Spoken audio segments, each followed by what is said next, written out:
All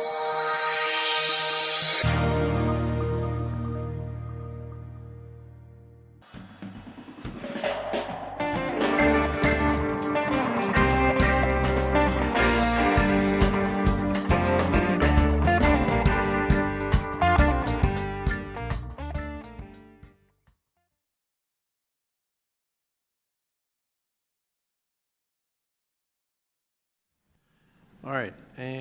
Any apologies for absence? I have a few here. I see Member Guy, Mrs. Brown, Seeley Brown, or Brownie?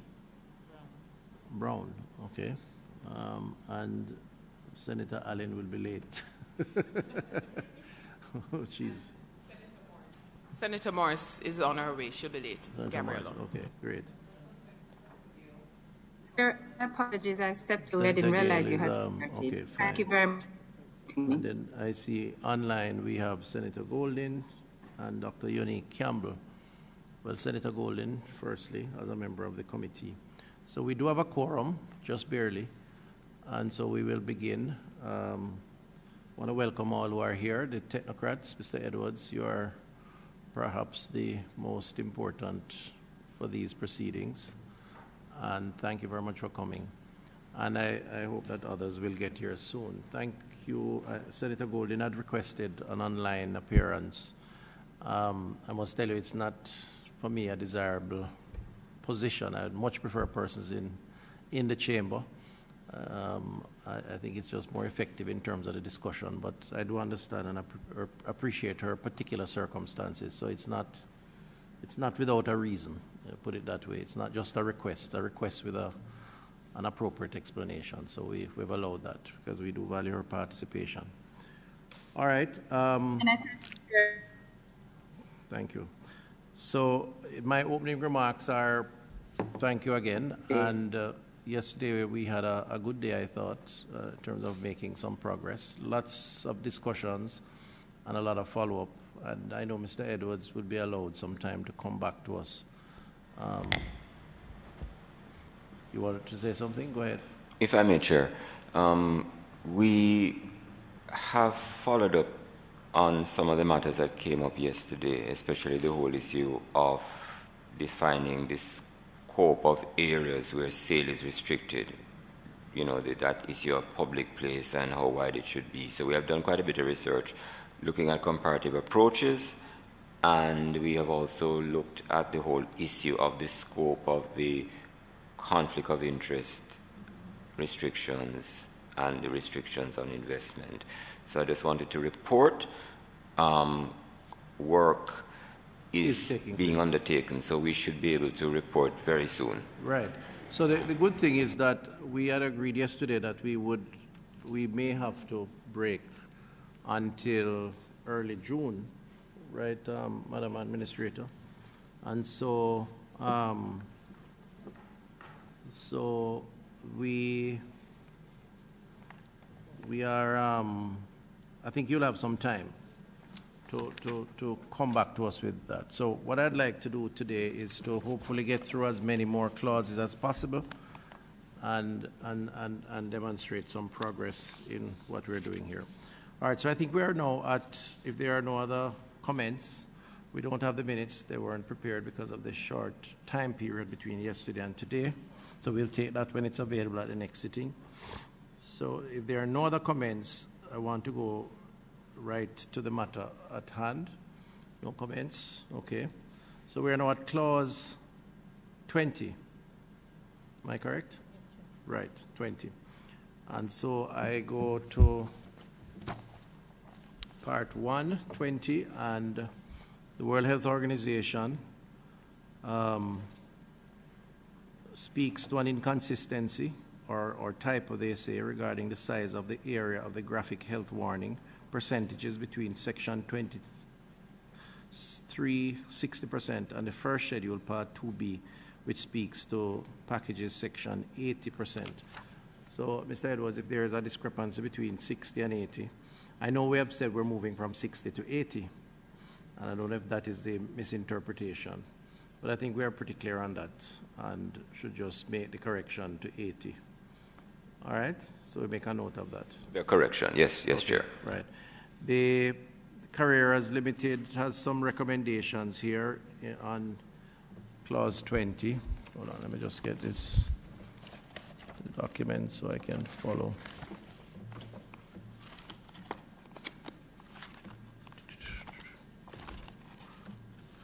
Trying to find my copy of the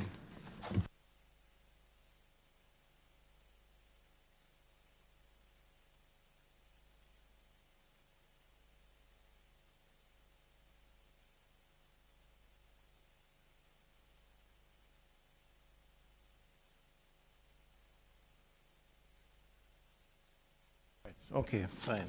So clause 20 speaks to information required for packages. Carrera speaks to recommendation about propose that health warning should only be used to inform smokers about the health risks associated with the consumption of tobacco products, taking a considerable space in the package. Okay, so it's really challenging the 80% rule and mentioning the discrepancy, which we have already accepted. I think we're agreed that we will go with 80%, and we had a long discussion on that yesterday. They make mention also of some discrepancy between 60 and 80%. Right, we just spoke to that. There was a typo. And then now on part 2, 20, there was Jamaica, same thing. All right, so I think we're clear here. We can go now to 21. 21.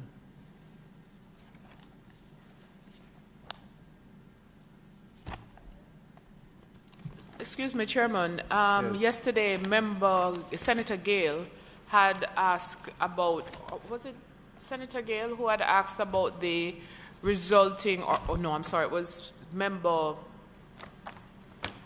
from Western Westmoreland, Moreland, had asked for some data regarding the effect of the 80%. That is to be addressed here, so that will be responded to at a later date, correct? Yes. All right, I see here just one issue. I don't see at 21. I see an issue for 22, clause 22. And if I stand corrected, but that's what I'm observing from my documentation. So no comments on 21. But 22, the Jamaica Psychiatric Association speaks to 22(2)(b)(i) concerning that products referred to in this clause, though prescribed not to have graphic warnings, could have attractive packaging, and as such, it is recommended that they be stipulated to be bland and nondescript in their external appearance. And that would be manufacturer and importer shall ensure that all packaging used, this is a clause, multiple packaging, maintaining a particular format, packaging referred to retail trade, external cases of containers not used in the retail trade as part of the retail packaging. So what this clause is basically saying is that it speaks to different types of packaging depending on, the mobility of, moving the product as opposed to storing it and so on. And what the Psychiatric Association is saying is that the marketing could take place at different levels of the commodity chain, if you will, from production through to consumption. And we should prescribe the packaging in a format that does not what are the thoughts of members here? Is it necessary to be that specific? Welcome, Senator Gale. Did you bring some water with you? We're all thirsty right here. You wish? Okay. Right. And Senator Morris, welcome. Good to have you. You're not coming from Montego Bay too? No? All right. What's your thoughts on this 22? What is the sort of precedent? Is it that we prescribe more specifically around the packaging for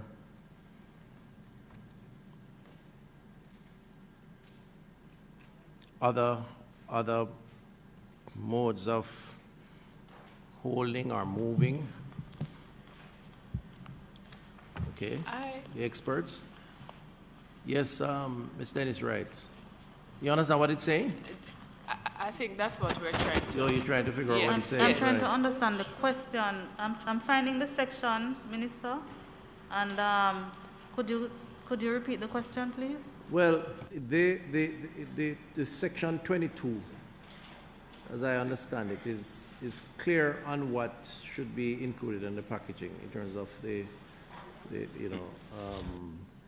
warning label, warning information and so on. But it says that packaging used in the retail trade of a tobacco product or relevant product and does not include external cases or containers not used in the trade and used for other purposes like shipping and so on. What they are saying here, this psychiatric association, is that you could use the other forms of packaging, whether for protection of the product, for shipping and so on, to promote the product itself as opposed to in the retail trade. That's my understanding. And they're saying maybe you should prescribe that kind of packaging be bland and not be used to influence. What I'm asking is that what it holds now in terms of the global posture? Mr. Edwards, what you had your hand up? Chair, this is akin to the situation we looked at yesterday where we have the sale, the retail sale, and you have the incidental appearance of items while they're being moved around a store or facility. So that the real mischief in packaging is intended to be directed to the consumer, the final consumer. The fact that you may have the larger container or crate, if they're going to invest in an attractive covering for the crate, fine, but of course the average consumer is not going to see the crate. So let it be. Yes. That's pretty much what you're saying. Are we agreed on that? We allow that to go? Okay. Chairman. Okay, let's hear from the president of the Jamaica Psychiatric Yes. Association. So, the concern, good morning everyone, the concern being that imagine the trailer that is conveying it, that is driving on the streets. Imagine the packaging that is being delivered to the retail store and it is outside. The fact is that you can also make that attractive and you can influence that way. I mean, the fact is that when someone, the issue around smoking, as we all are aware, is that once you start or it has the power of addiction where it removes choice. That's what we are fighting against. It removes the ability to choose. So in my mind and in the association's mind, we need to seek to protect as much of enabling that choice as we can. So in terms of the like I said, the conveyance of the product, just as we have the same determination as to why inside the store we still seek to protect, is the same along the entire chain of production that we hope to see that we're seeking to protect the persons who might be vulnerable. Sure. Currently, as it exists, we have a limitation on advertising in public spaces for tobacco products. Yeah. There was a time when we used to see the trailers branded with the respective brands that we all know growing up. So the reality is that concern that Senator Longmore has, I believe, has already been addressed in terms of previous work, unless I am missing something. Mr. Edwards, go ahead. Yeah, Chair, but what the focus here is on the prescribed health warnings. That's what the focus of 22 is. Yes. So, just to be clear, Senator Longmore, is it that we're talking about a desire to have even a container that may be shipping the product have an 80% graphic health warning on a crate? No, not the 80% health graphic, so to speak, but there's use of the colorful, very attractive red and blue and very, very colorful, catch your eye methods. What we're suggesting is that we prescribe that they not be so, that they not be that attractive image. Okay. In the use of colors, especially. Right. But my question is that that's covered by advertising and promotion, because it's a matter of degree. If it reaches a point where because the advertising and promotion covers the whole chain, supply chain. So if the container, the crate, is going to be transformed into an advertising device, it is covered, it's restricted. All right, so let me shed some light and probably provide some guidance. I mean, I do take the point that this particular section is dealing more with the health warnings, right? And that there is a specific directive within the bill about advertising or not advertising. So I think that would be addressed. So take, for example, where the consumer is most able to view an attractive packaging on the vans that transport the product. So you'd be tempted to use that as a means of advertising. That would be addressed in the bill, wouldn't it? That it would not be allowed. So I'm relatively comfortable that this recommendation would have already been addressed in terms of the fear or the injury that we expect to be created by promoting the brand. So I would be inclined to go with the majority position, Senator Longmore, on this one, and leave this out. Am I reading this wrong? I'm reading from the bill, and it says does not include external cases or containers. Does not include. Right, but what are those external containers? And such cases or containers used solely for the purposes of shipping the tobacco or product. Right. The practicality of almost prescribing how things are shipped when, first of all, the containers don't belong to you. It's not practical. That's a real challenge. Yes, Ms. Dennis. Right. So I'm of the view that the PAHO, WHO thinking would be aligned with Senator Longmore's position. However, the provision asks for the external cases or containers not used in the retail trade. So the thinking behind it, and also this is in keeping with other legislation globally, is to not cause a restraint of trade, and to ensure that we are not going beyond, and because the thinking is to protect the consumers. Okay, yeah, right. So you're suggesting that we hold on this recommendation. That is my thinking also. All right, but thank you for the recommendation, the Jamaica Psychiatric Association. All right, so we'd move now to 24, where the next list of, and quite a long list of recommendations were made. So let's begin with the WHO, World Health Organization, respect of clause 24.1.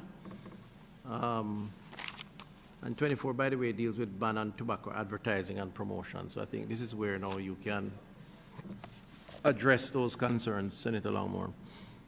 Respect of clause 24.1, consideration should be given to all advertising and promotion and sponsorship of tobacco products or relevant products is prohibited. So it's actually pulling out from that clause or tobacco sponsorship. So it's and saying all advertising and promotion and sponsorship of tobacco products or relevant products is prohibited. So that's one, and then it speaks to the following: the regulatory options, including the conference of the parties' decision. It is suggested that consideration be given to adding ends to clause 24. Okay. So one is a kind of sentence structure to reinforce the point. The other is to add additional information. Any comments on that?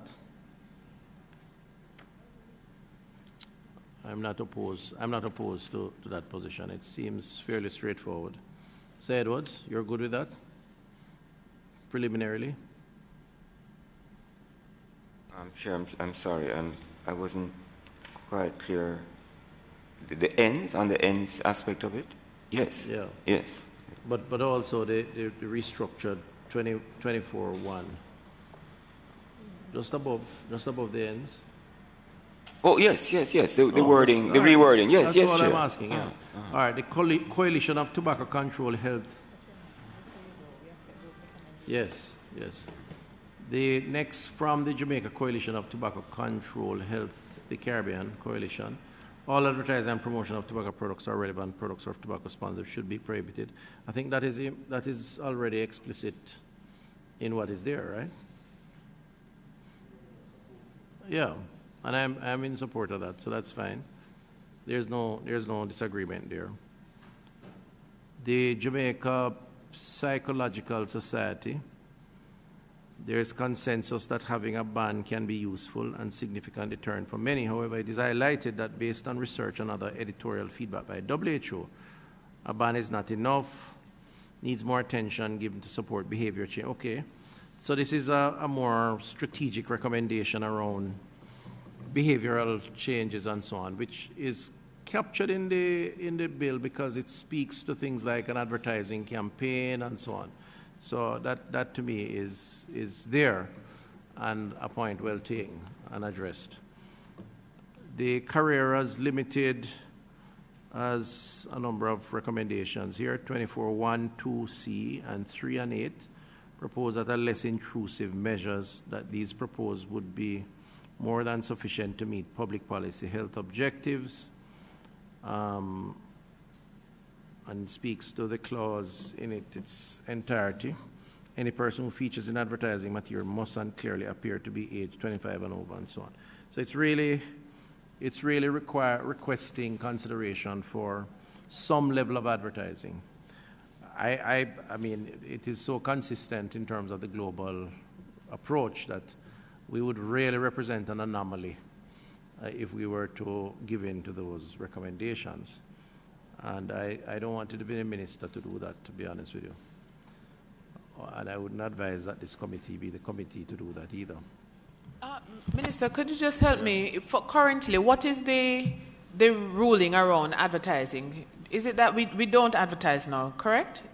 We don't allow that now? It is happening now, though. Oh, it's happening. There is a policy sort of to support non-advertising, but there is advertising, and advertising in some instances through the back door. For example, I saw a full-page ad recently, one of the tobacco brands advising the public about the change in the packaging size, but it was a full-page ad with the brand prominently displayed, which as far as, and then there are some billboards, aren't there? Some billboards now.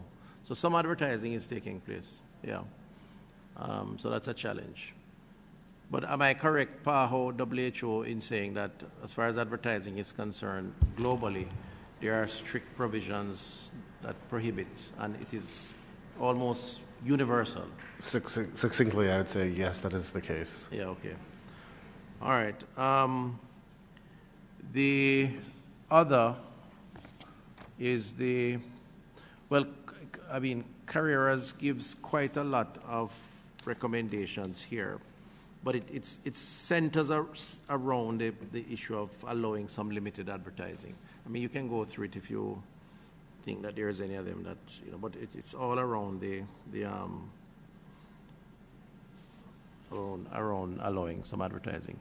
The Jamaica Chamber of Commerce, 24 and paragraph 1, EJKN of the 4th schedule of the bill proposes to disrupt the relationship of some of JCC's members with their key business partners by prohibiting, amongst other things, gift giving, the offering of discounted products, retailer incentives, and offering of financial support to venue operators.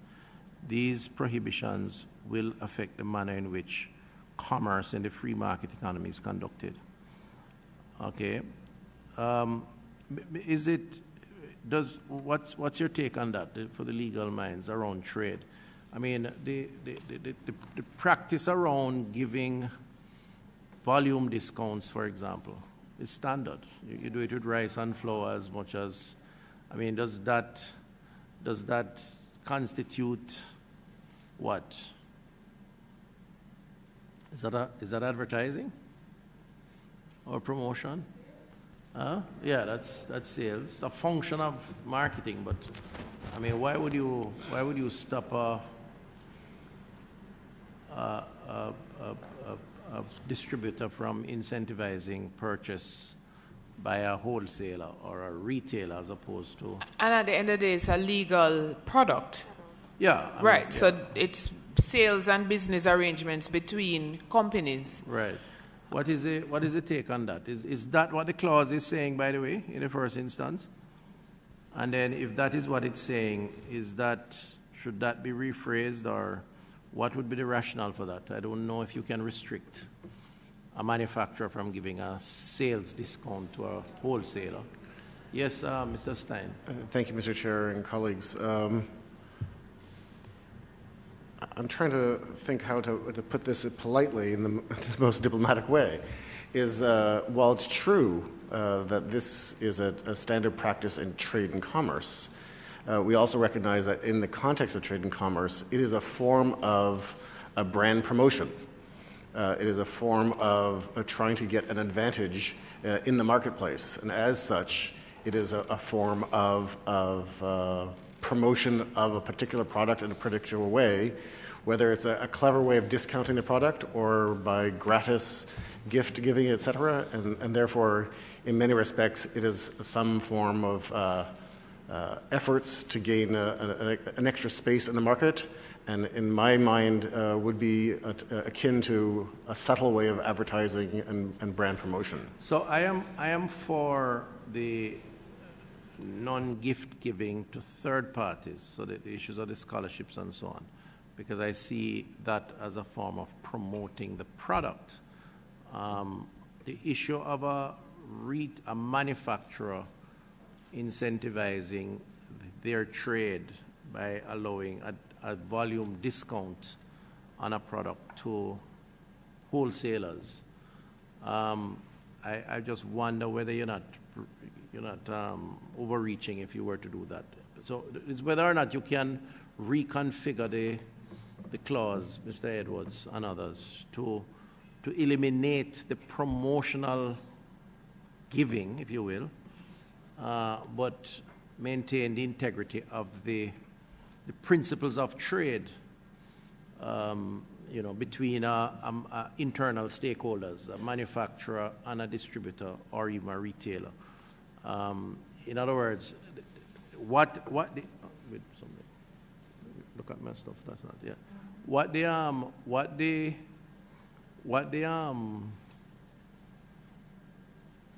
The injury we're trying to avoid here is advertisement and promotion.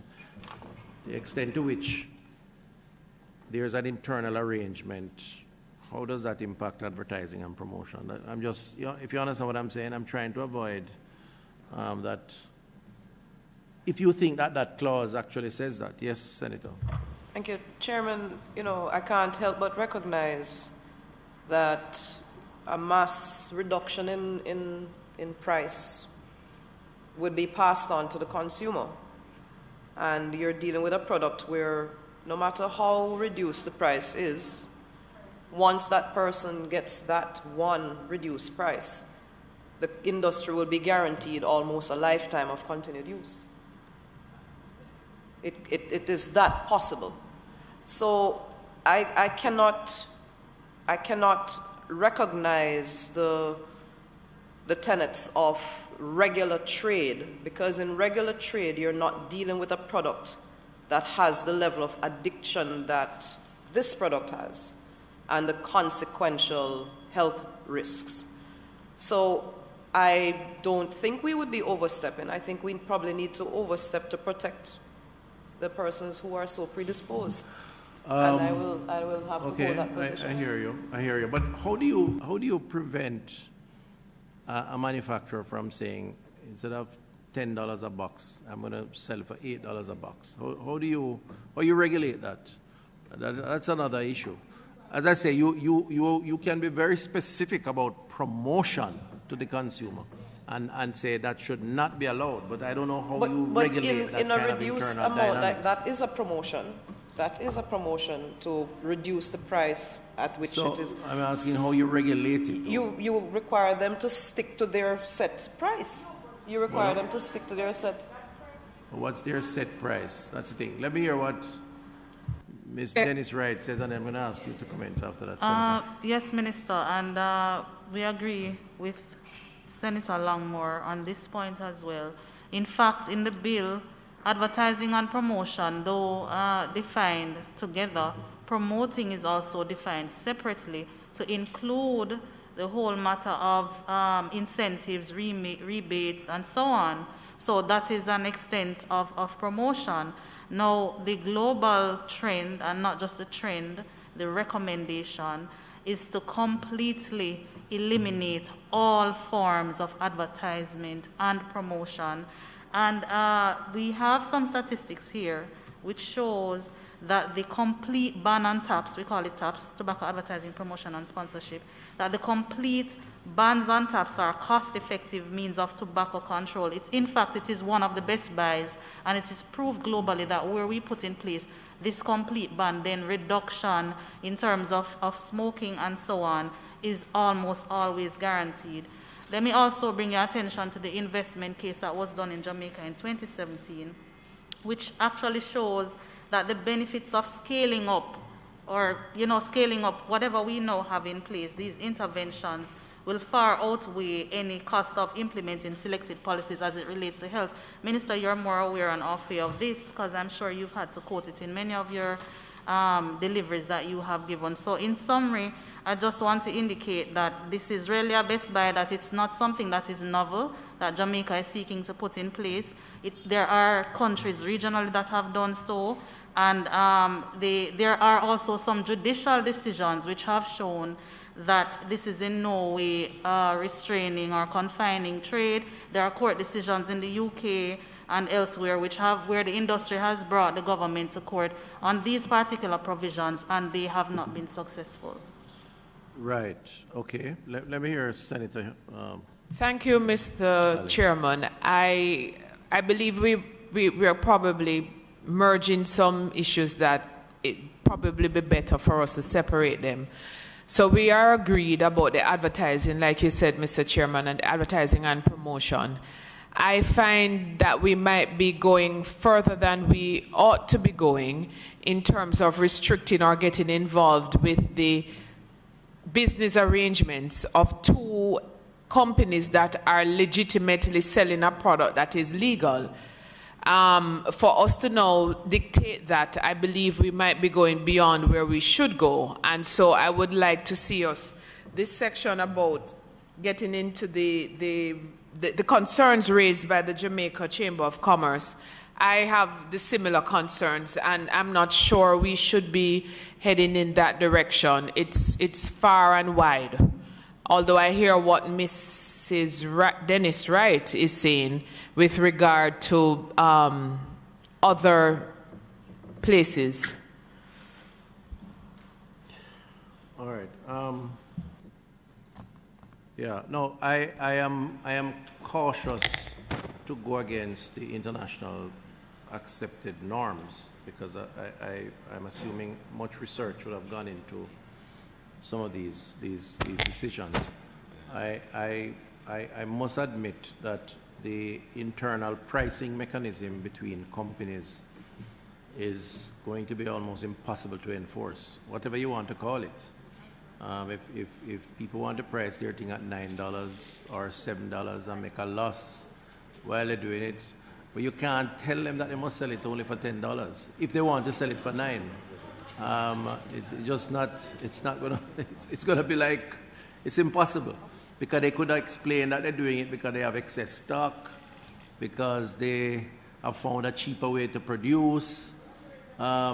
that kind of thing, and I still have to come to terms with that. And I understand the difference between promotion and advertising. I mean, marketing is my core discipline, but it's the pricing thing is just, for me, the internal pricing mechanism is a real issue for me. But let me hear what Mr. Edwards has to say. Well, Chair, I'm following on from Mrs. Dennis Wright in that I hear what Senator Allen is saying, and I understand that the challenge is seeing tobacco sales and the commercial aspects of tobacco as, yes, it's a legal industry, but I'm just looking at some material here that's speaking about constitutional challenges to, looking at freedom of expression and so on in relation to advertising and promotion.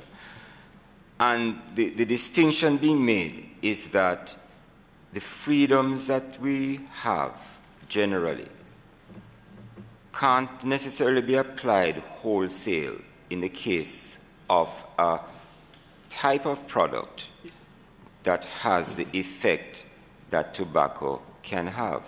So therefore, you may speak about freedom of expression, but freedom of expression in a commercial context. Yeah, Mr. Edwards, I think that is clear, and I subscribe to that principle too. Mm-hmm. When it comes to a number of the issues, where I'm stuck is the mechanism for enforcement around internal prices between a supplier and a distributor. Chairman. I think that is nigh impossible to achieve. But I hear you, but that issue of freedom of choice and so on is impatient of debate. Okay. Frankly, because I think that is fully understood. So it's the administrative mechanism. Is the enforcement, really? Okay. That's what it is. Mr. Stein, you want to come in? Thank you very much. I'm not going to hold this up in terms of what the international norms are. I'll go with that. But I'm just saying that that part of it is very difficult to Yes, sir. Thank you, Mr. Chair. And it is actually to that particular issue that I want to draw attention. There actually is a study, there is data on this particular matter, looking at over 22 countries on this matter in the Organization for Economic Cooperation and Development. And in particular, what the research shows is that where there is a comprehensive ban, there is significant decreases in consumption after the ban. However, what's important to note is that in those countries with limited restrictions, and that's what we're talking about here, is a limitation to the restriction, saw minimal or no decreases in consumption. And so while I understand the reticence here, the reticence would be, for lack of better words, a weakening of the comprehensive ban, and a weakening has shown to have a substantive effect on the consumption. Thank you. I hear you, but as I said, it would be almost impossible to enforce. Ms. Senator Golden had her hand up. She's online. Yes, Chairman. I hope you're hearing me. Chairman, I too am struggling with the issue of the regulation of the price, because essentially, if you are prohibiting a wholesaler from discounting products to a retailer, in my view, that's exactly what you're doing, getting into the purview of price regulation as between a B2B transaction. And I'm a little uncomfortable with that. I would be interested in hearing, I believe it was Ms. Wright who indicated that there have been court decisions that have indicated that it is not an improper prohibition. I would be grateful if she would share those with the committee. I would benefit from taking a look at that.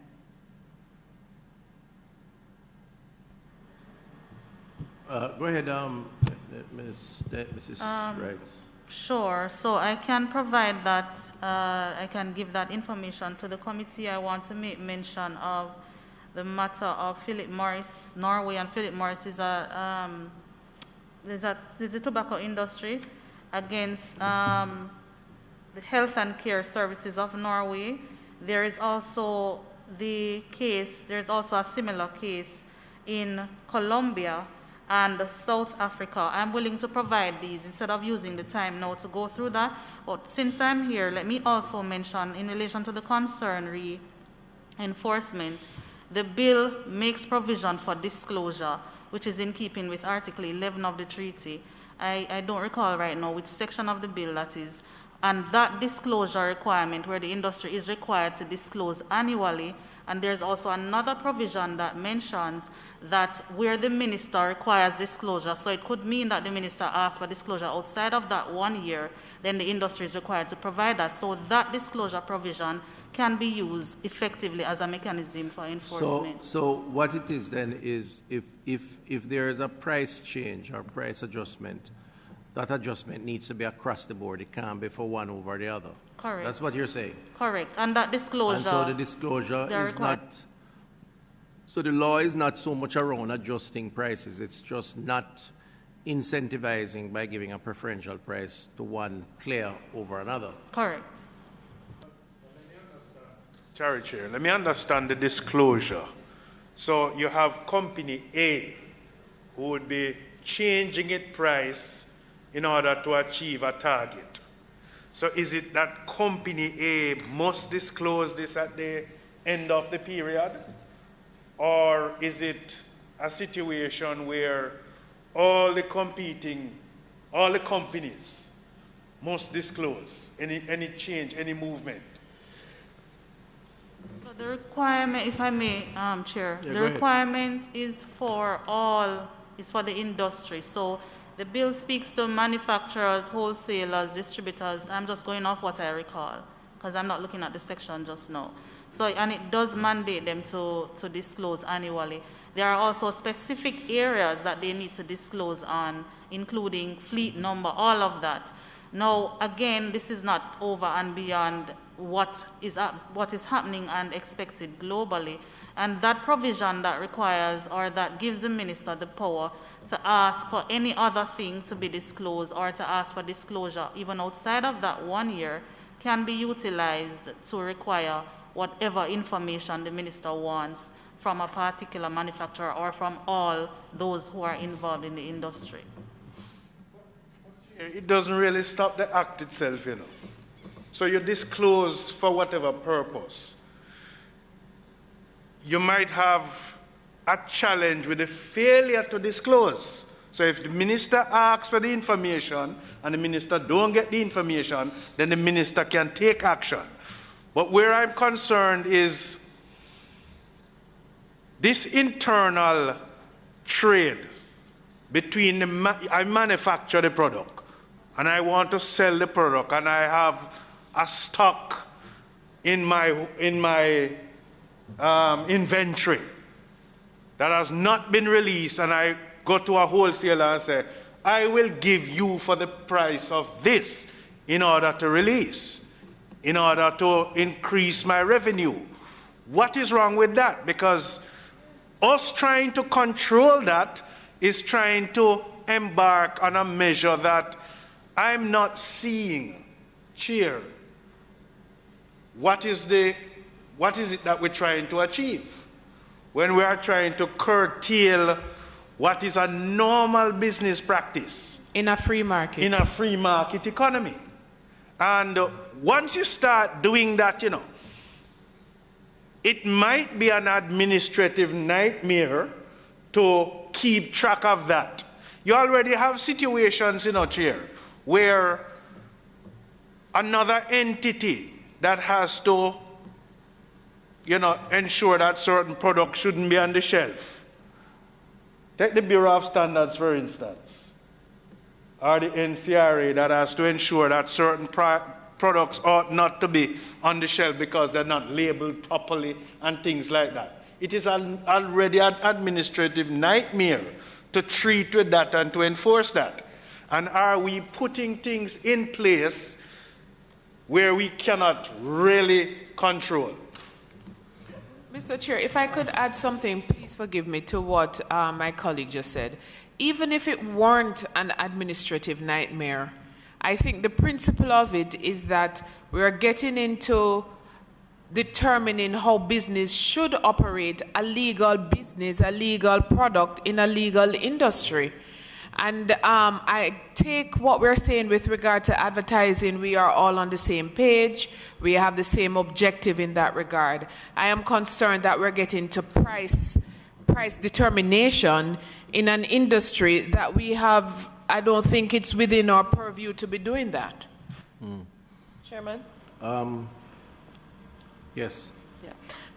As Senator Gale indicated, normal business practice, but we're not dealing with a normal product. And I think that says it all. We're not dealing with a normal product. And the fact of the matter is, this is also an avenue where a loophole could be given for the product to get to the consumer to hook them. It is as simple as that.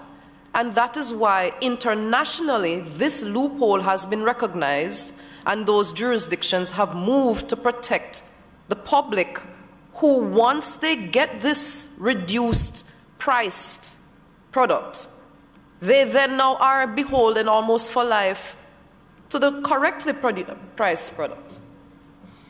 It is not a normal product. I'm feeling like I'm a judge up here in the middle of the room. But we have to make a decision, and like I said, the enforcement is the concern. I hear you on the disclosure, and I suspect that in hindsight, in assessing the disclosure or what is disclosed, one could discern some sort of a pattern to assess whether special incentives have been provided to any particular group. And it does technically represents a promotion, but it's a promotion among traders, which ultimately can be passed on to the consumer. So from that perspective, it qualifies as a promotional tool. I probably would be inclined to just go with what is the norm in terms of best international practice. But the risk again you face, but you have outlined it, that it has been challenged at the level of the courts, and the courts have found that it can be allowed or should stay. So from that perspective, I probably would say we probably should go with it and then take it from there, because the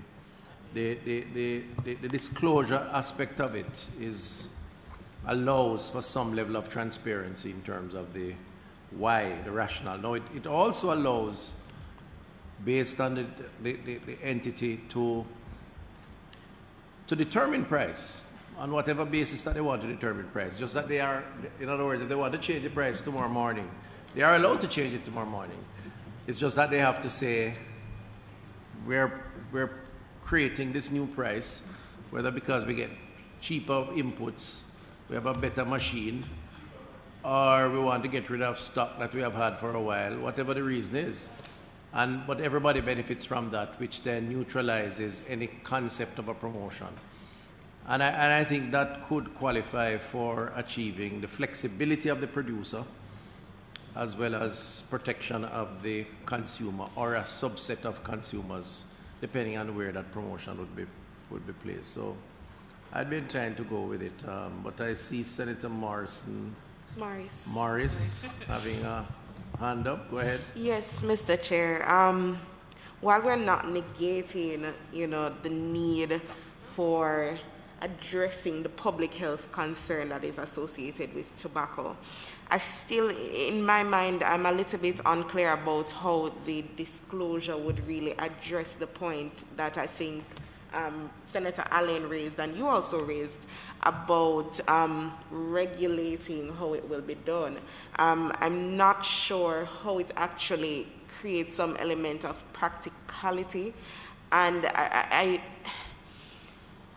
don't think that we should seek to go too quickly and rubber stamp what may be have agreed upon in the treaty, because we have to ensure that it's able to exist in our context. And so I'm a little bit touchy about how that will address that, because we don't want to just put something in the bill that we won't ever enforced. So if we could look at that in a little bit of greater detail to address So it. maybe what we should do then is ask Miss Dennis Wright to provide us with some of that detail that you spoke about beyond what you're saying now.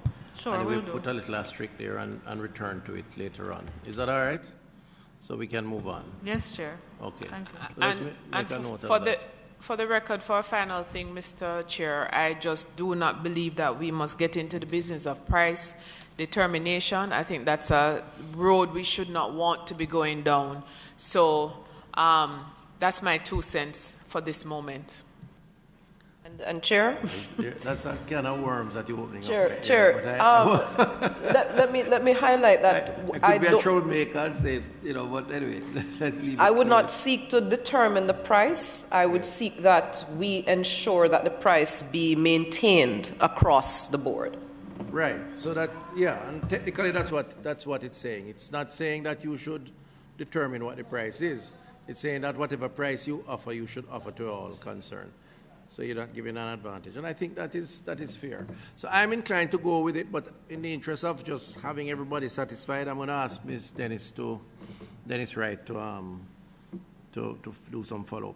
All right, so beyond the chamber, there is the Ministry of Education with a long list here. Bill includes a whole spectrum of tobacco marketing, which encompasses both direct and indirect forms. 24.3. Inclusion of protection across digital media platforms, that's so. Bill prohibition goes beyond the scope of the television and sound broadcasting regulations, extending to nicotine and its related products. However, unlike prohibition does not include other related products such as cigarette paper, tubers and fillers. This prohibition is to be preserved. So it's basically asking for a more broad-scale ban on promoting inputs. I think that's what it's saying here. Any comments on that, or we're good where we are? So the Grizzler and the tobacco stuff that are sold, that are facilitators of that product. Again, one has to be careful that we don't overreach and attempt to create more challenges in the process. I don't know that there's any benchmark international standard, Ms. Dennis Wright, that speaks beyond just tobacco-related product, except e-cigarettes.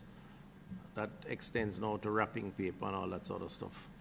I don't know that is the case. Do you?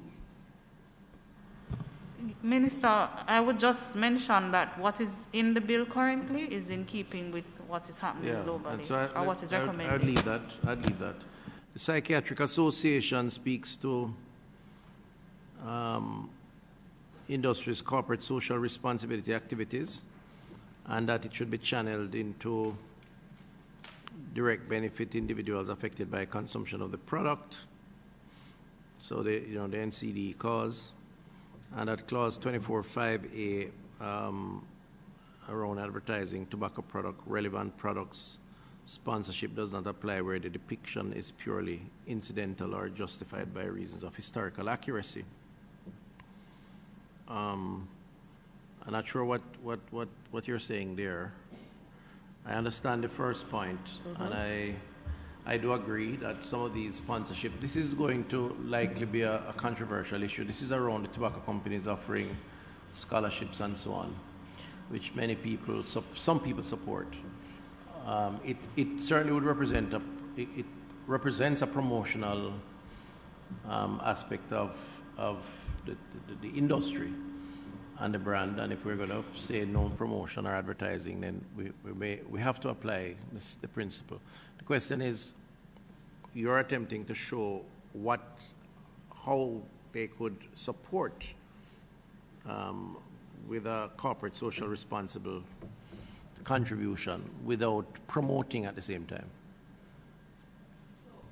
Yes, if I may. So the concern is that the use of the depiction being purely incidental. Anyone can claim that a product is visible in a let's say there's a fair going on, And the pack of cigarettes is incidentally left because of the coverage of that person. Let's say you're doing one of your health fairs, and it's claimed that purely by incident, the product is left in full visibility of where you might be recording. It can be interpreted that that is by accident or by incident.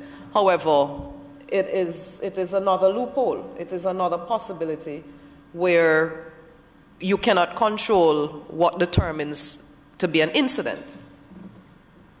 And so we would prefer for it not to read such, and we would delete that. So yes, we recognize historical accuracy, legitimate journalistic, artistic, and academic expression, but I think we think that purely incidental leaves too much room for play.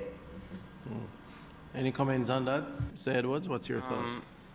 It goes back to the question of the mischief and how significant a gap this would be, you know. I think there are degrees to which we can restrict reasonably, but it's either we're going to allow for the artistic expression,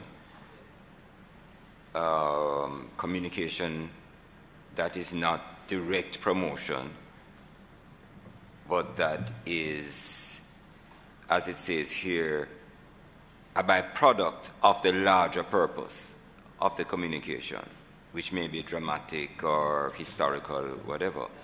So, and remember, there is criminal sanctions. So, looking at it from a strictly legal point of view, we have to balance. What is the likely harm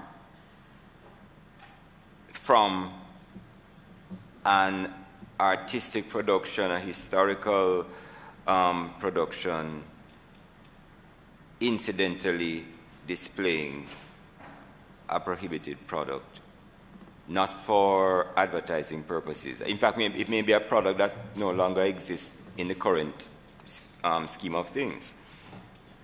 So the question is, what is the likely harm? We have to balance. It's a balancing act. And that's why some allowance is given in these cases. I mean, one doesn't expect that every week you're going to have an incidental display of a tobacco product in a media production. But Mr. Edwards, the fact of the matter is you can.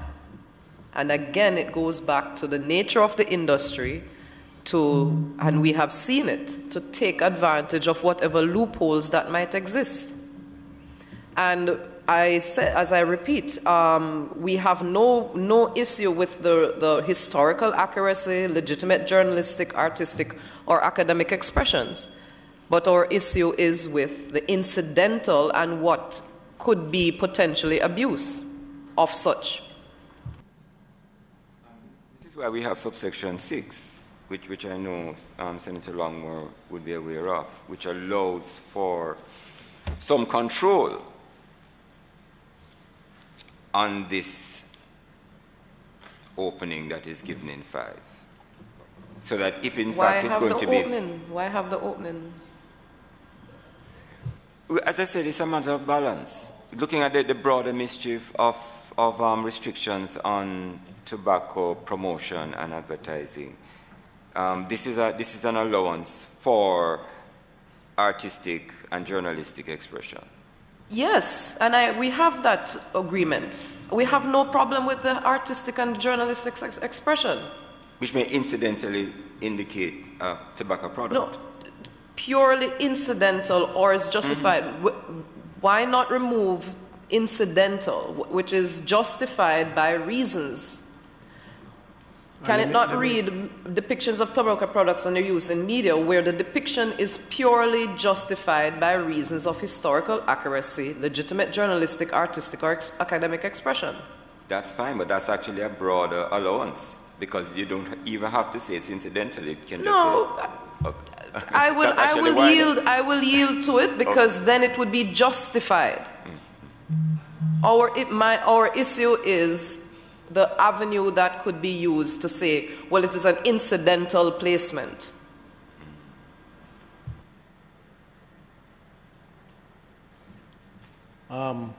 You were saying something, Senator Allen? I was saying I'm confused. That's all. You're confused. The issue is, I'm not sure I'm understanding the issue, and I appreciate that, obviously, and we know Senator Longmore's concerns are rooted in the medical realities that she has to face on a regular basis.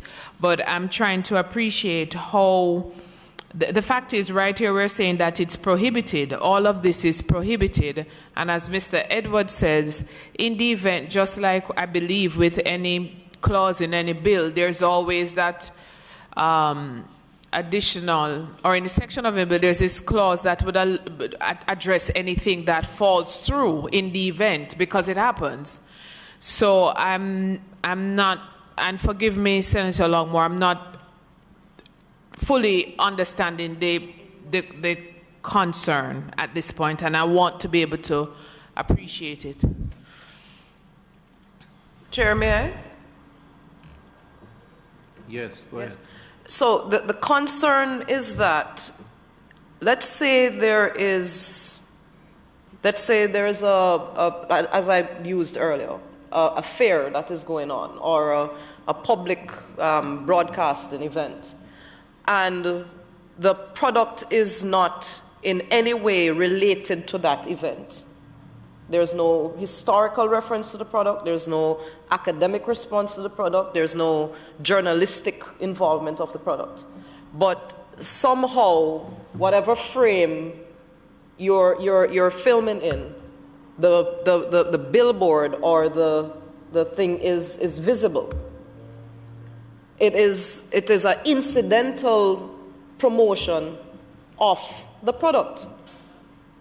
It is a loophole. So if we are able to now allow certain placements of what we are allowing, and they're strategically placed at a very public space that can be conveyed, it is going to be seen, and the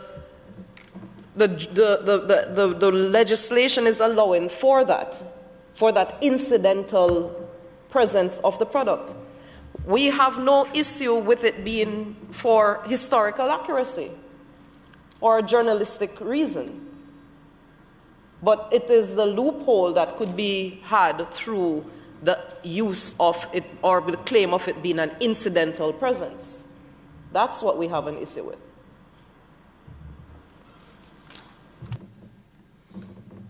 Are you clearer? And your views? Well, I did hear the member Longmore say she will yield on the point, so I'm assuming we will move on from the point. I will yield on it being removed, being that the depiction is justified by. That's not yielding. No, when he said that it would expand the definition, I said I would yield to that expansion because that expansion provides for it being more specific. Removed, yes, that then it would make it, if you remove incidental, it would make it broader, which is not what you want. No, what I'm saying is, if we remove purely incidental, whatever depiction is had would have to be justified. It would now be required to say, okay, this product is there depicted because of historical, legitimate, journalistic, or artistic or academic reference. Keeping in purely incidental allows for it to be there by incident. What I am saying is that if we remove the words is purely incidental and just let it remain where the depiction is justified by reasons of historical accuracy, etc. 22A1. 22, is it A1? It's 24. 24, 5A. Is there any injury done to the statement if you were to do that? It's just that, Chair, on balance, if we are going to be treating the matter of incidental displays in this way, then why not treat journalistic, artistic, or academic expression in that way? Because there's so much subjectivity. I think this is allowing for creative expression. There's so much subjectivity. So if we're we go back to the mischief. There's also allowance, Chair, for the minister to prescribe any additional conditions, restrictions, requirements in relation to this matter. So, Senator Longmore, I don't know through the chair, if that allowance for prescription of requirements, conditions, and restrictions in relation to anything in subsection 5 would give you some comfort in that, you know, for instance, if we're seeing the same display every week in the media, then you may say, well, you know, they can only be done on an infrequent basis and not on a regular basis, even if it's artistic, even if it's incidental. All right, let me hear from the Minister of Thank you. Constitutional Thank you, Reform. Chairman. So my understanding is that the law is seeking to prohibit advertisement and promotion of tobacco products or tobacco sponsorship, and then it creates some exceptions. And in respect of this particular exception, it is saying that the prohibition does not apply where the depiction of tobacco products or relevant products or other use in media where the depiction is purely incidental or is justified by reason of historical accuracy.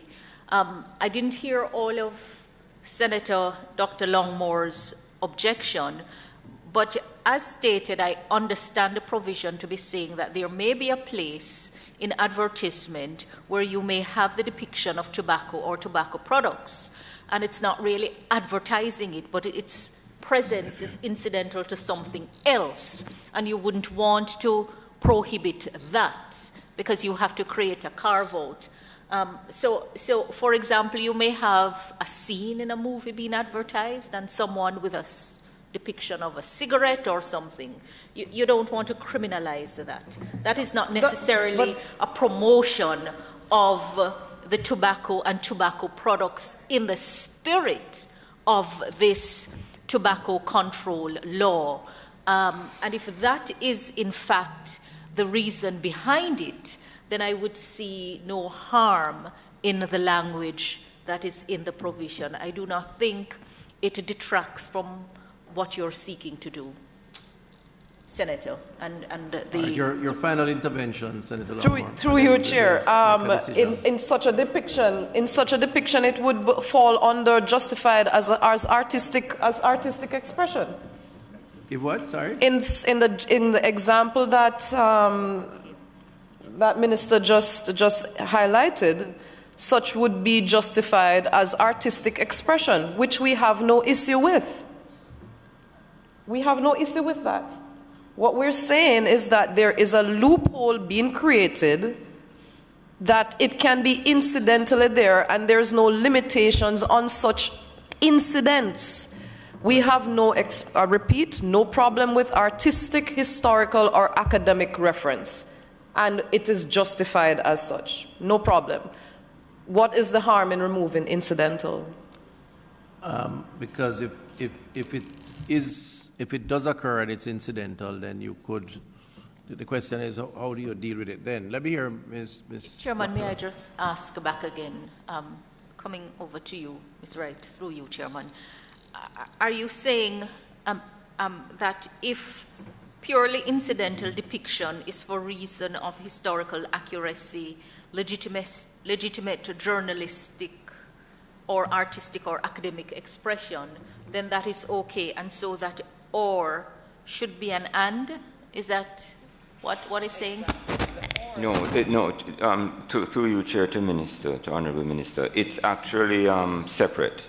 So that the purely incidental display does not have to be linked to journalistic, artistic, What or is an academic. example, to your mind, of a purely incidental display? What is an example of that you'd be seeking to cover? So it could be a display, for example, well, it says in media, so it could be a display in in a television show, it could be a display in a movie. If that is the case, it could be a display. But what I understand Member Longmore to be saying, if the pure incidental display relate to the reasons that follow, then it must be conjunctive and not disjunctive. That's my understanding of it. Because even in the example being given, it's in relation to the media or the journalistic provision. And she's saying that if it is put disjunctively, then you may have advertisement taking place under the guise of being purely incidental when it really is not so, because here it falls as a separate category. All right, let me hear what... If that is what is being said. And I could appreciate that point. Yes, let me hear Ms. Dennis Wright quickly. Thank you, Chair. So I am of the view that the clause, as is, the words are intended to be read disjunctively. And in that case, the purely incidental, we are of the view that it can certainly, or it would be good to remove it, because what is sought to be the intention is and would be properly covered under artistic or academic expression. On the contrary, if you were to keep it, we can easily see that this is one of the provisions that the industry can easily take advantage of. And you don't want to put yourself in a situation like that. So you're suggesting that Senator Longmore is correct? Correct, correct. Okay. And Minister has adjusted her posture to support Senator Longmore? No, Chairman. My posture was one of seeking clarity. Okay. If the display is purely incidental and you're restricting the display to the three categories, then I do agree with the Senator that and would be a better provision for it to capture the intention. All right. So, Mr. Edwards, I think we will take a decision. So can you adjust, and not necessarily now, you have several adjustments working on. Make a note of that, your team and yourself, and we make an adjustment to allow for a sort of tightening up of that provision so it's not exploited as is being suggested by the member or members. Is that okay? To be clear, Chair, so it's to remove any allowance for purely incidental displays? No. Is that the decision? No, I think this minister had put a proposal on the table. You want to repeat that? I think any display would be purely incidental in certain circumstances which are specified there, in the circumstances specified there. Okay. Right. Purely incidental. Right. And although you may have a deliberate journalistic expression of it, which is not intended to be a promotion in the way that the law is seeking to prohibit. But if the understanding of the concern is that the prohibition, the exception to the prohibition should not create any loophole that could be taken advantage of, then I think you could just think it through. This may leave a restriction then in relation to scientific information, because scientific displays are not covered necessarily by journalistic, artistic, or academic. Right. I just and want it's to not the intention to prohibit those either, is it? Well, we could end up with a prohibition if there is an incidental display in a scientific document.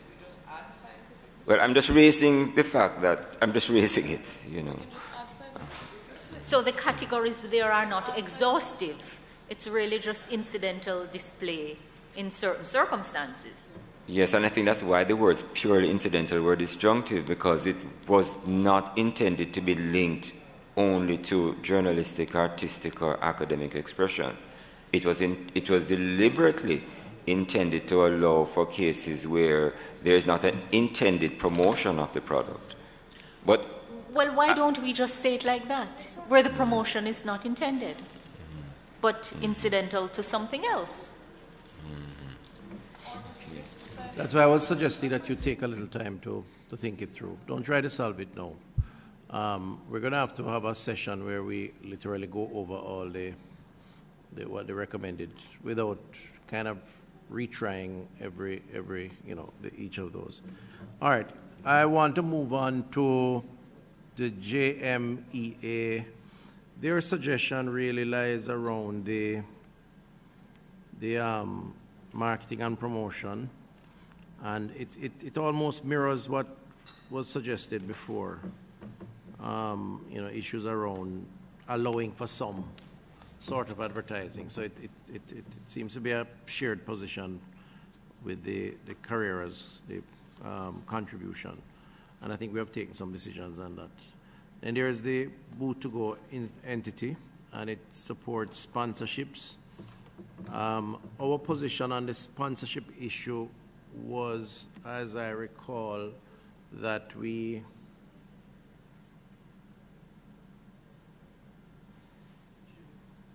that sponsorship be placed in an entity that is able then to use the resources to spend back on supporting, as is now the case in terms of the taxes and how they are applied. Isn't that what we had discussed? Yeah.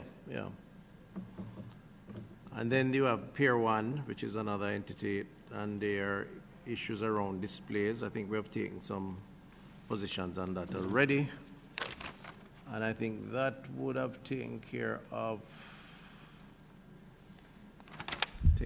the 24, clause 24. So I think we can go down to the next one, which is where we commence. And that would be 25 as commence. Oops, way the wrong direction.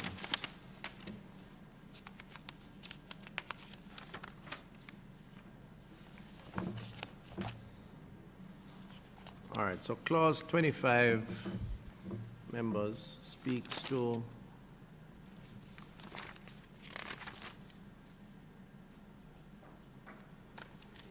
reports on information required, and the comments worth considering or deliberating on. There's a recommendation from the Jamaica Psychological Society.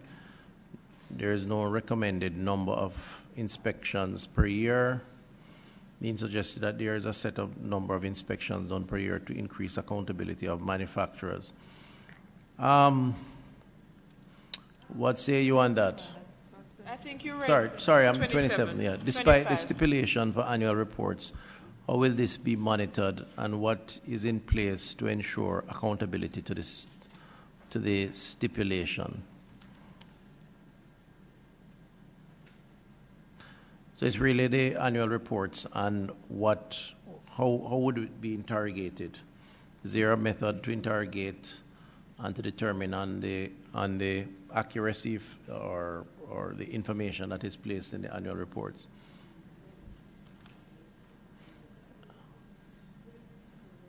So Chair, we already spoke about the disclosure of information, and here in this particular clause, this information must be submitted to the minister on or before the 31st day of March. And I have no difficulty with the requirements of some of these information. I did raise it when Carreras was presenting in terms of a concern in relation to the constituents, additives and toxic constituents, as well as the emissions in their individual concentration and the ratio. And Carreras raised the concern that this information is really my secret ingredients. And what is the minister going to be doing with that information? And by extension, I'd like to ask the question, is there any other manufacturer that is required to provide this level of information? And if so, why? And to what end? The standard agency in the Ministry of Health does require. The standard agency in the Ministry of Health does require a fair bit of information around inputs for products like energy drink and pharmaceuticals and so on.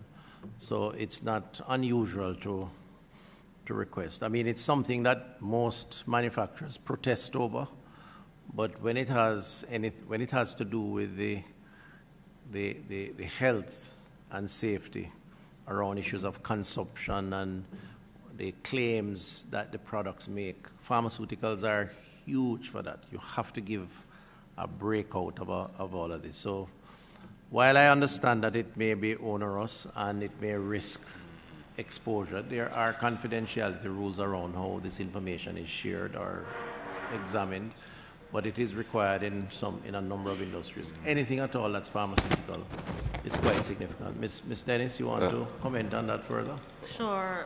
Thank you, Chairman. And just to put on another hat, briefly.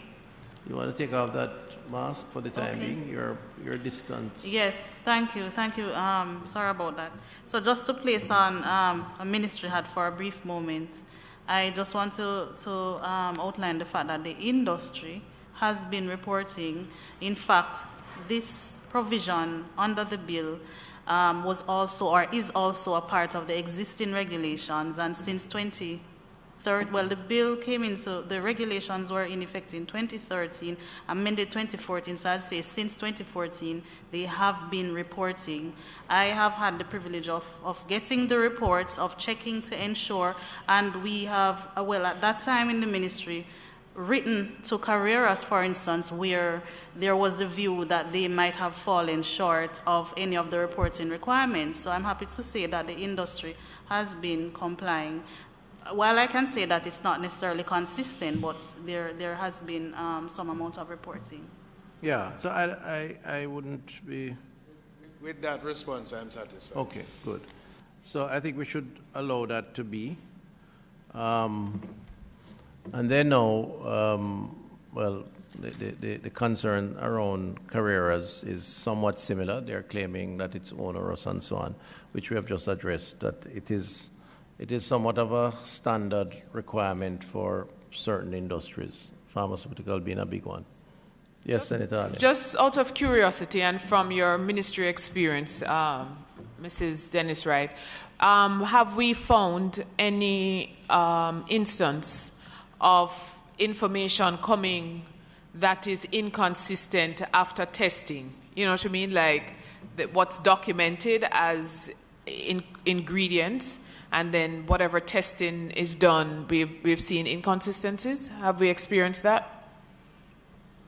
As far as I recall, the production isn't done here, and therefore, in terms of that aspect of the reporting retesting, then that obligation may not have been one for them to comply with. Mm-hmm. I imagine that the provisions of the regulations would consider maybe later on if manufacturers were to come on board. It's a multi-agency assessment around standards. There are two processes. The one is the input and the breakout of inputs. The other is the production process, so that the process works to give a consistent output. And it involves, where there is a local manufacturing arrangement, it would involve other agencies of government, not just health. In our case, we rely a lot on, because of overseas manufacturing, on associated agencies that validates what the input is. So it's a somewhat complicated process. Naturally, we would have to take a keen interest in that, because when you take a tablet for a particular, you don't want to hear that it's not what it claims to be. And there are cases where some of these discoveries indicate that, what is the claim made is not what it is delivering.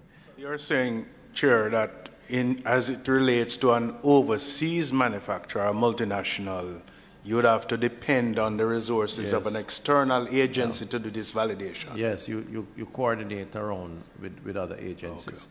Okay. You have the FDA, you have a number of agencies globally that are involved in that process. Yes, Ms. Dennis. Right, just to briefly mention that Jamaica also has an obligation to report once every 2 years on what is happening in terms of the treaty provisions, and this is certainly one of the items or that aspect of the report where they must speak about the disclosure, what they have been seeing, and so on. So I don't think we should trouble this because we could be in breach of other things if we delve too deeply into that. The other 25, Clause 25 recommendation, Ashton Center for Health and Society, they speak to disclosure clause. Bill Clause 25 and 26 do not require the tobacco industry and any organization working to further its interest to periodically submit information on lobbying and other forms of political activity. Amending disclosure clauses to include tobacco industry political activity to reduce the cost of industry monitoring. Okay, so this is asking for disclosure of another kind, not around content of product, but around, in this instance, it says lobbying efforts. I mean, we do have laws around political contributions and so on.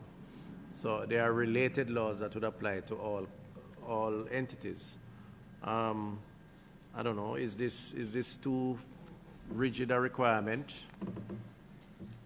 Again, I find that enforcement around these things can become quite a challenge.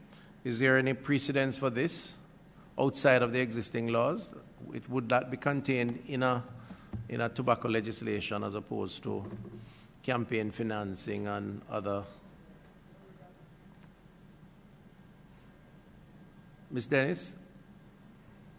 Sorry, Minister, we were trying to clarify what aspect you were referring to.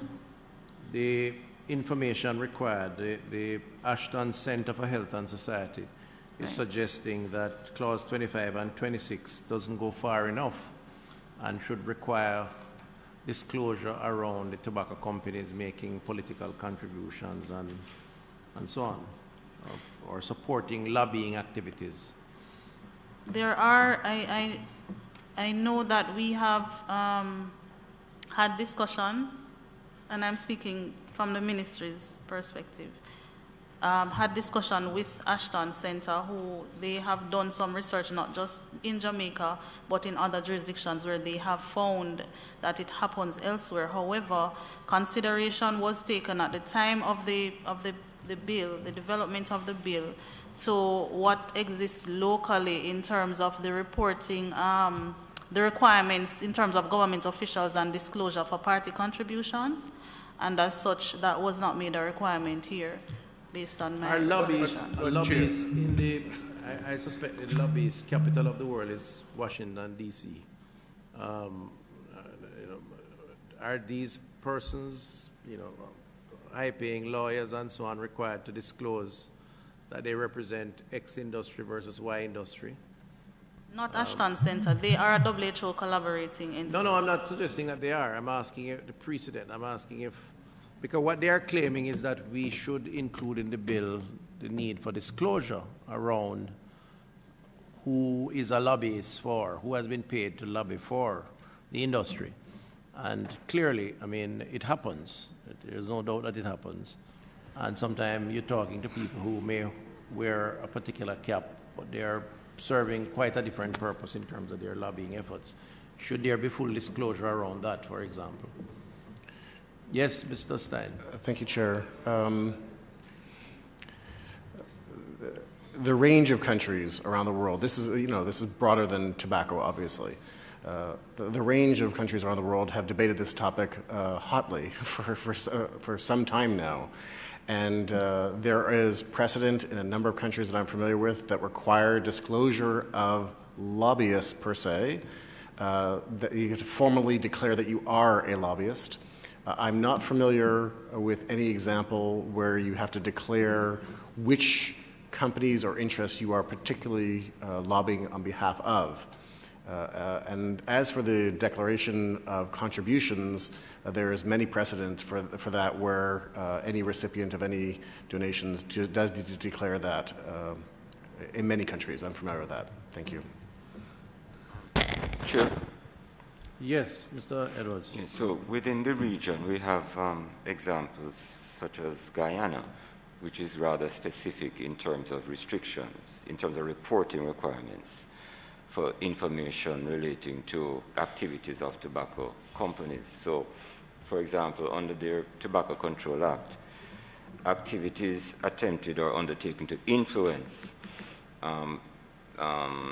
tobacco control measures, the identification of lobbyists and lobbying firms, and all other persons used for the purpose of taking or attempting action to influence the formulation or implementation of tobacco control measures and other similar provisions. So within the region, we have examples. You have examples. Sorry. Examples of Guyana of declaration. People yes, declaring reporting that requirements. Reporting requirements. Yes. So would this be the section that you would include that if we were to go that route? Well, it's equivalent.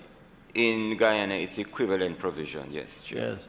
What are members' comments on? What are your thoughts on this? It is a real issue. The question Chair, is... I just wanted to chime in here. I think there are campaign financing law as it pertains to political parties as it stands.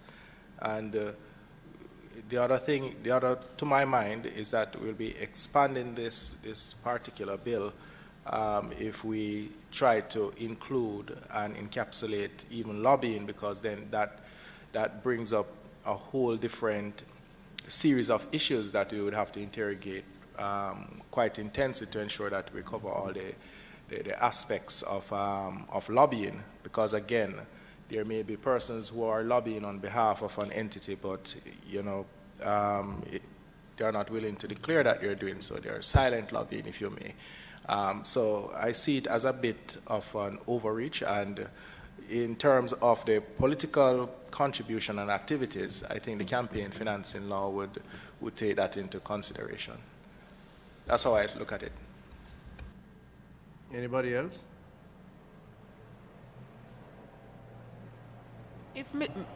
Minister, if Mr. Edwards, you made mention earlier of the Guyana situation, and that was in reference to suggesting that we could incorporate a similar clause, or that we had something here that... I raise it in the context of the discussion that we have within the region, an example. So for instance, that provision, section 38 of the Guyana Tobacco Control Act, speaks to tobacco industry reporting on advocacy and financial contributions, and lists a whole set of activities.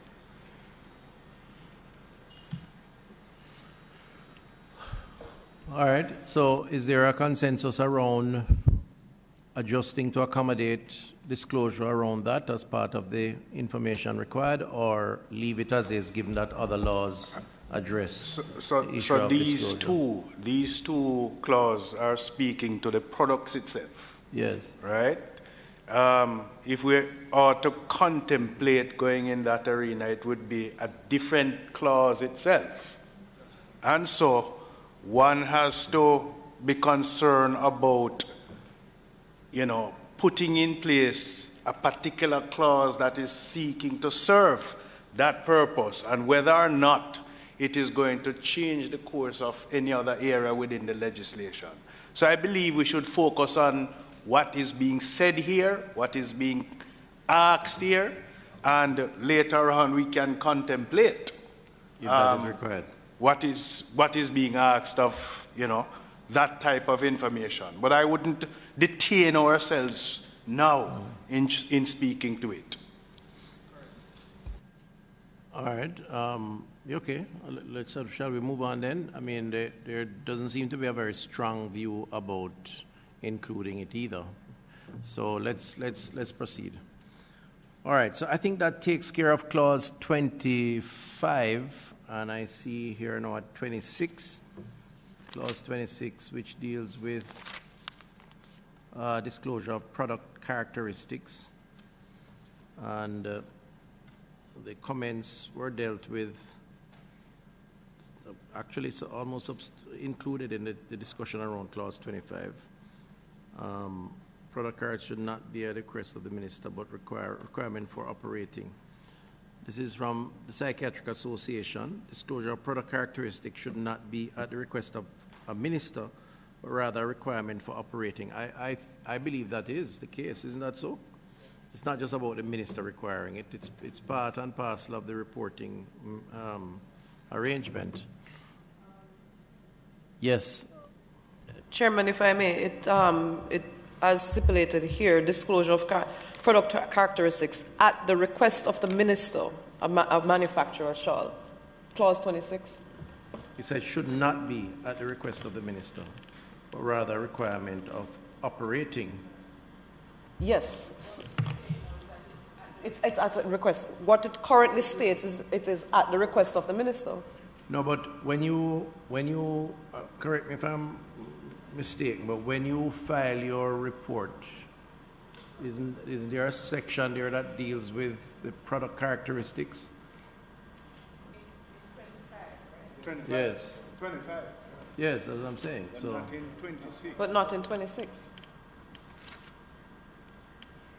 So is this a inconsistency? Yes. So in 26, the minister have to make a determination and then make the request. Exactly. It's not a routine. It's not a routine automatic. report. It's not a routine report. So outside of the routine report, the minister could request. Exactly. That's what we're saying. Yes. But which would make this recommendation almost redundant because it's saying a report requires it anyway. It's not the characteristic is not just a function of the minister requesting. It's just that the minister has the authority outside of regular reporting to request. So it's actually to request further information. Yes, if necessary. So I think that should be fine. Outside of the period. Yeah, that's the point. Right. So I think it should be fine. So it should be fine. Can that be indicated as such? Can it be reworded to indicate exactly what you just said, Minister? Mr. Edwards? Look at C. Mr. Edwards, for a moment, look at C. Because what C is saying is that notify the minister of any change. Now, the minister first would have to request that the manufacturer shall in the first instance. But then the minister would have to be aware in C that a change to the design would have taken place to make that request. Right.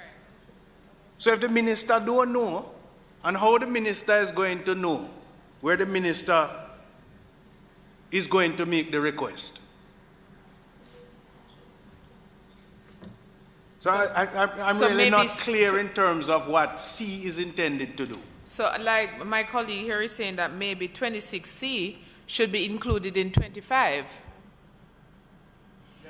And then allow for 26 to be, I don't want to say ad hoc, but extreme cases of special information required. Something to that effect? Is that what we're trying to achieve in 26? You know, outside of March 31st submissions, in the event there are other bits of information needed, then the minister may. And I'm reading 26 to follow the requirements of 25. Mm-hmm. So you provide all this information in 25. And the minister, upon the receipt of such information, may want to ask for more information. Mm-hmm. So 26 flows accordingly. But I just don't understand how C is in 26. Let me hear from Mr. Edwards. I think it may be useful, though, to hear administratively how it's been working, because this, again, as Mrs. Dennis Wright had indicated, is one of our existing provisions of the regulations. So maybe Mrs. Dennis Wright could explain how it has been working. So if I may, Chair, so 25, go ahead. Yes. 25 speaks to some standard requirements which are expected to perhaps be updated annually, because as you know, 25 speaks to the annual, just to get a picture of what is happening annually, and also to enable the ministry to be able to report generally on it in terms of its international reporting obligations. Now, when you get to 26 and C in particular, when you look at it, there might not be any change to the design features. This might not be something that changes annually.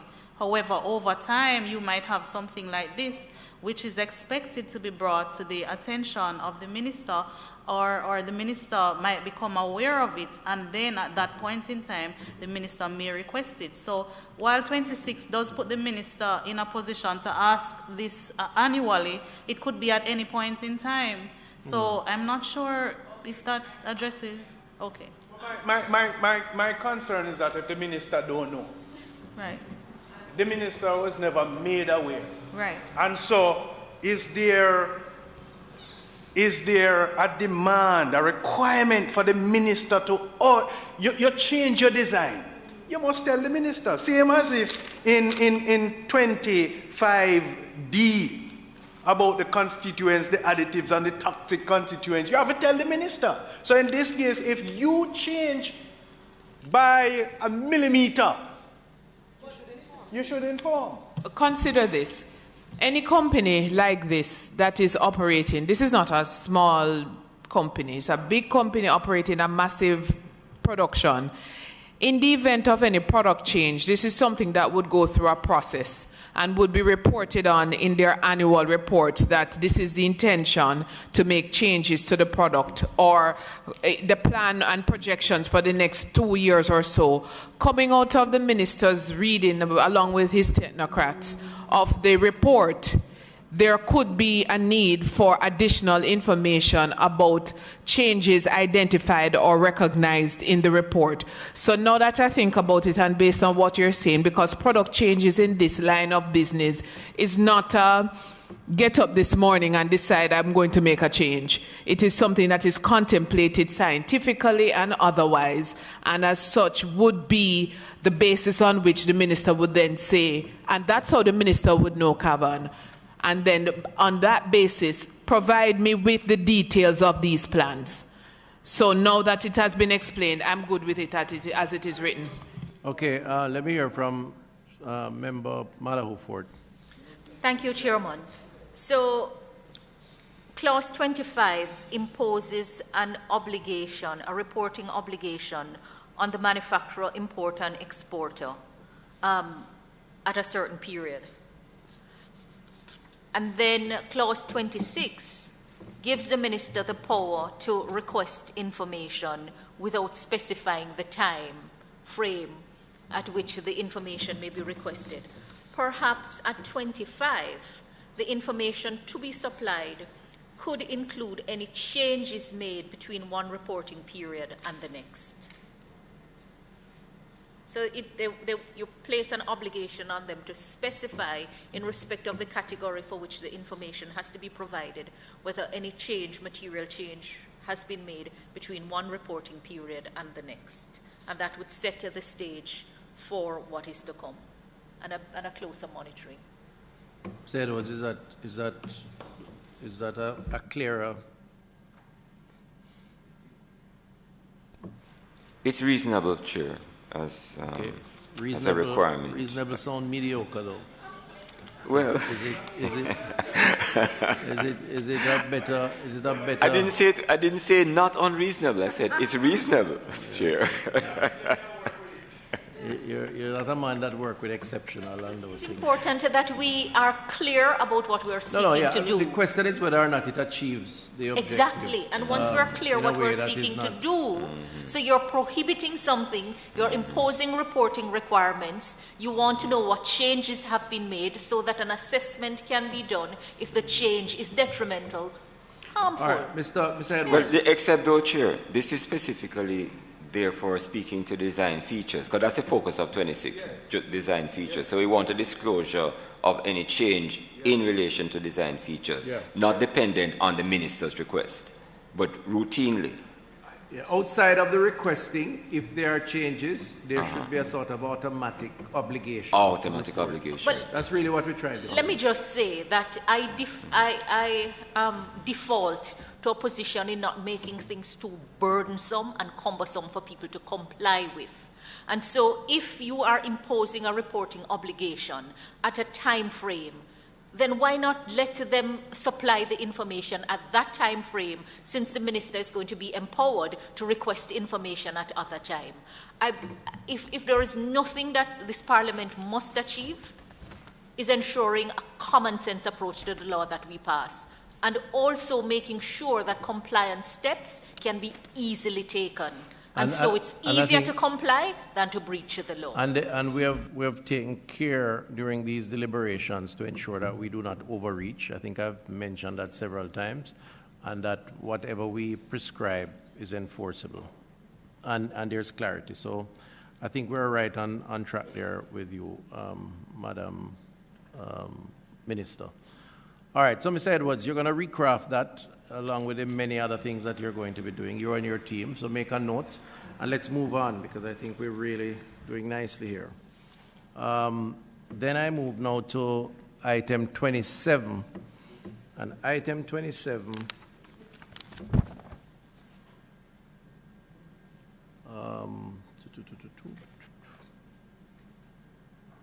item 27 looks at the function of authorized officers. Is that what it says? Function of authorized officers, yes.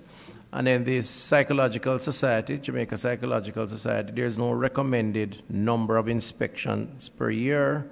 As such, they're suggesting a set number.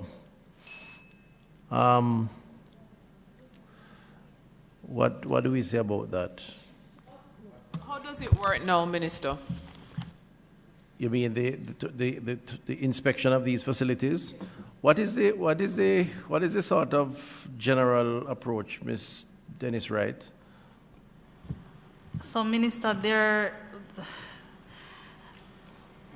in terms of inspection, the public health inspectors can randomly, under the Public Health Act, go on any property and do inspection. There is no set time or requirement for them to inspect, maybe weekly, annually, monthly, but they are urged to do so as often as possible. What we see in practice, though, is that this inspection would usually occur after a reported breach, which is not...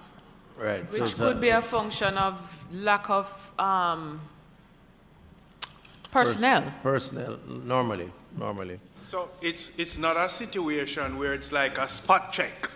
You come unannounced to inspect. Well, sometimes that happens if the breach is reported. No, I cannot. But if clandestinely. that's a breaches are reported, then you are evaluating whether or not you have taken corrective actions to breaches. But let's say you are supposed to be operating in accordance with the law, and I'm asking if the inspections are not random in nature, or you tell the entity that you're coming so the entity can prepare. Right, that's the other thing that you have to avoid. Say when you come in so that you dress up for that appearance. Go ahead. If I may as well, Chair. Right. So it's usually unannounced, and I don't want to speak generally, because each parish, under the direction of the medical officers of health, would operate differently in terms of how they keep their public health inspectors accountable.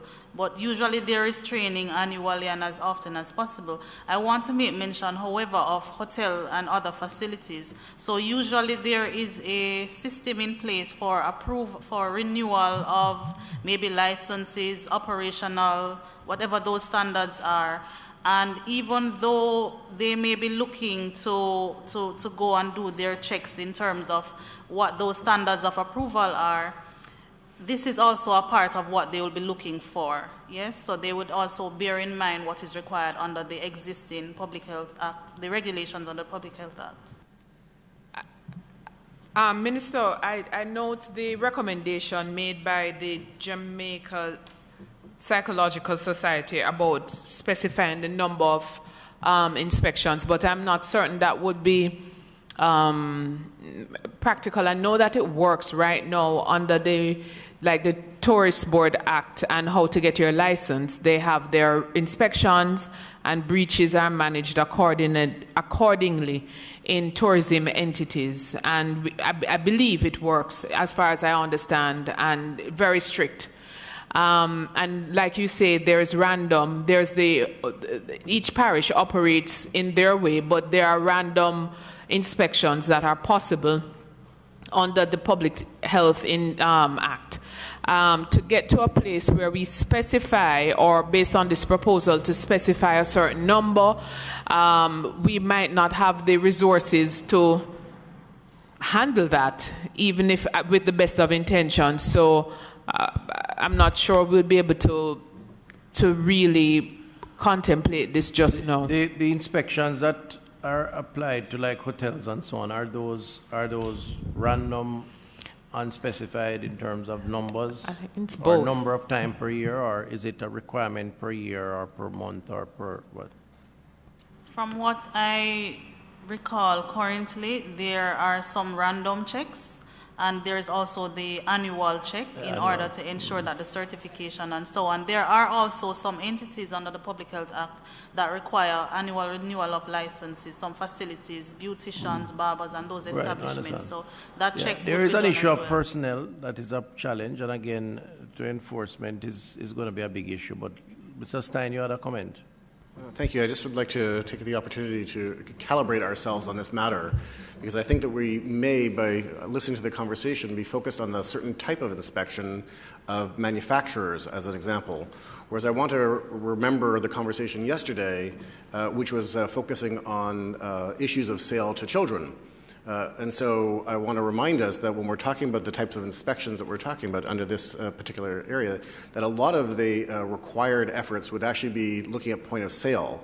And what we see in many countries is the need to validate that points of sale are not selling to children, persons underage.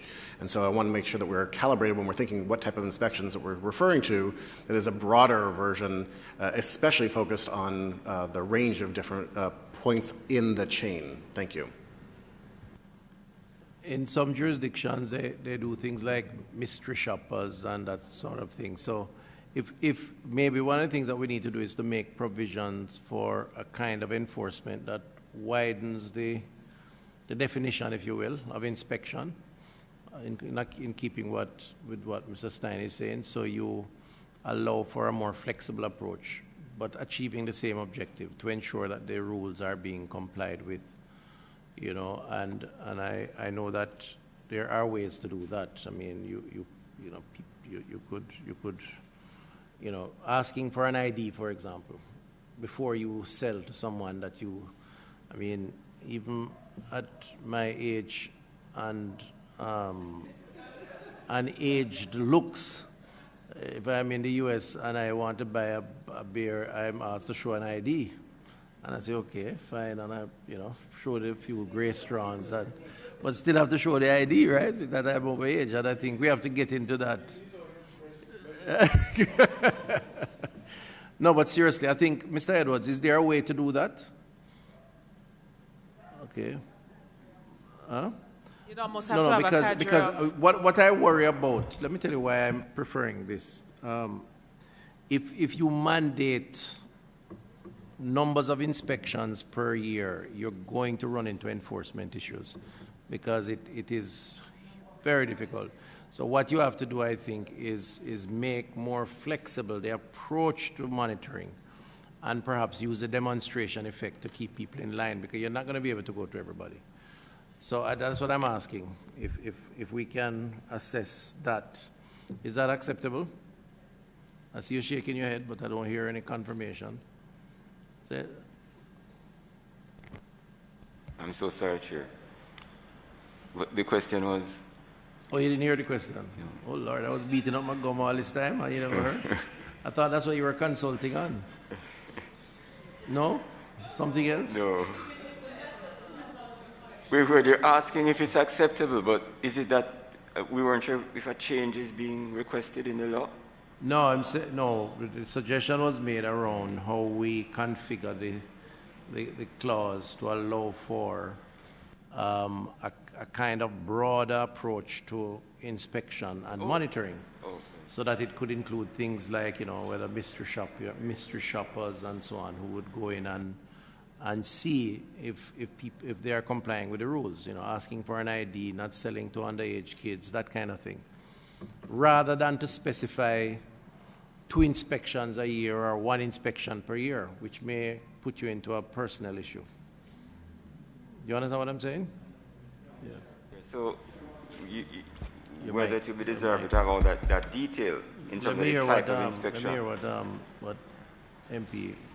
I was just thinking, Chair, that you may run into a personal issue, and then you have to look at the resources available at your disposal as the minister, in the ministry, to carry out this. If you're going to mandate 5 or 6, it will automatically require on the ministry resources to be allocated. Right, this is what we're saying. And on top of that, to what value do you think it would add? We know that we want inspections to be taking place throughout the year, but what value it would have to have for example, inspection? Are we contemplating that we would have such grave differences in a 6-month cycle that it would mandate us to be that stringent on the inspections? So that is the idea, and those are the thoughts that I have pertaining to it. All right. Mr. Stein, you had another comment on it? Sorry. Thank you, Chair. The reason I raised this was not actually to change anything in the law. It was really to calibrate the conversation, because it's my understanding that this ability already exists within the Public Health Act. I think Section 20 of the Public Health Act already allows for these types of inspections. Yeah. It was just intended to, as I say, calibrate the conversation so that when we're talking about inspections, we're not only thinking about the inspections in the manufacturing part of the chain, but the breadth of the chain. Yeah. Thank you. Yeah. That point is taken. All right. So, yes. Before you move on from 27, 28, 29, up to 30 speaks to the awesome power given to an authorized officer. And in other areas of the legislation, it speaks to those who break the rules. What are the consequential impacts? In 27.4, it says, an authorized officer shall not abuse his authority or his position for personal or financial gain. But there is no consequential effect laid upon that authorized officer in this legislation. So what if that authorized officer was to abuse the authority for personal gain or financial gain? What's the consequences? And I'm suggesting that we may want to consider, just for balance in terms of approach, consider what can happen and make a determination, Mr. Edwards, whether we want to outline such. Just my thoughts, Chair.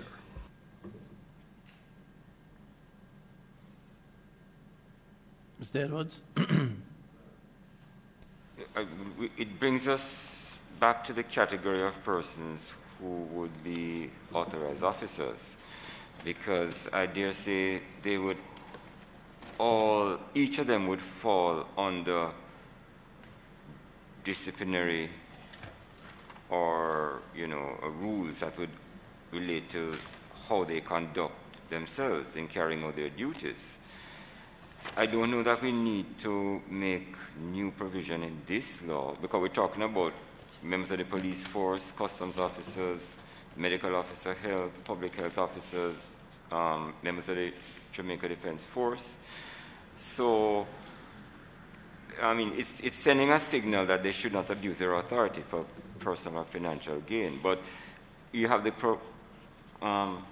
corruption prevention legislation, and as I said, the disciplinary rules that would apply. I don't know that we need to make a new provision or sanction under this law, unless the committee would wish to recommend such. Well, we might not have to outline, but just make reference and somehow align 27.4 to the fact that there are going to be consequences, and just don't leave it like that.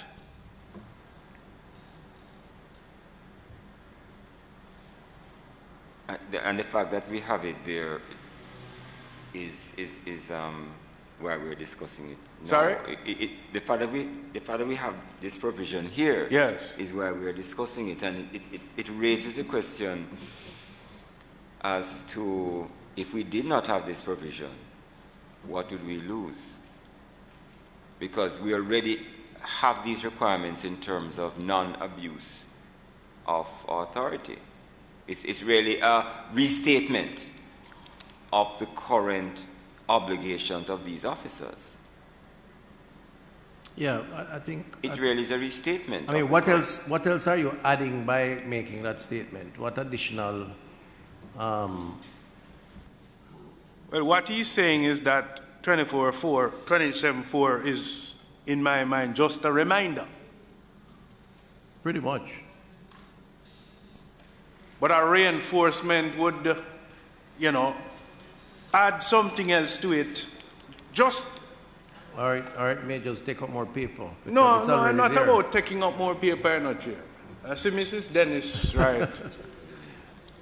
Ms. Dennis, you want to? Yes, thank you, Chair. It's a question that I have here. In the 5th schedule, there's provision made for offenses with no other penalty. So my question is to Mr. Edwards as to whether this provision here in the 5th penalty, which speaks to these offenses for an individual and so on, would also apply to that section that was referred to earlier, since there was no penalty prescribed there. Well, the short answer is it wouldn't on the current wording, because this wording doesn't create an offense. It doesn't create an offense. All right, I think we should just leave it as is for now and move to the next one. Yeah, sure. No, that's fine. We're gonna hammer it out until we come to an agreement. And Chair, I must say we can understand why discussion will be generated about this provision. Of course. We have to look at it again. Yeah. Thank you. All right, so we go. Let's go to 28.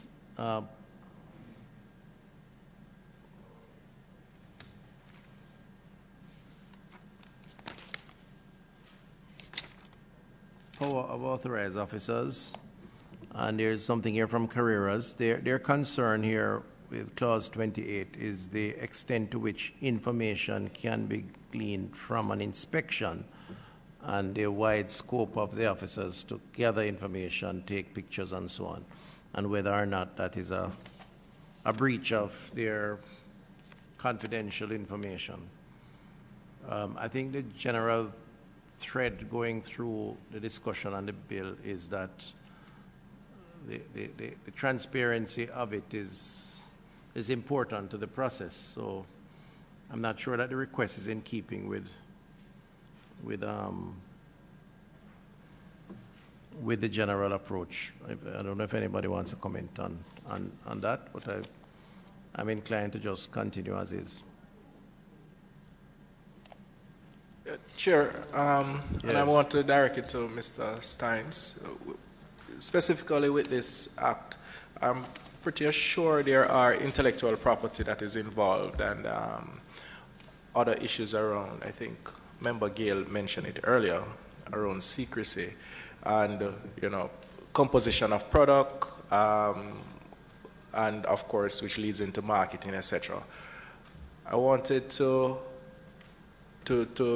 get your thoughts on how other jurisdiction has handled this issue as it pertains to intellectual property, confidentiality, having someone to walk around and basically poke into what you're doing, and how it is managed and handled, just to ensure the integrity of the entities involved.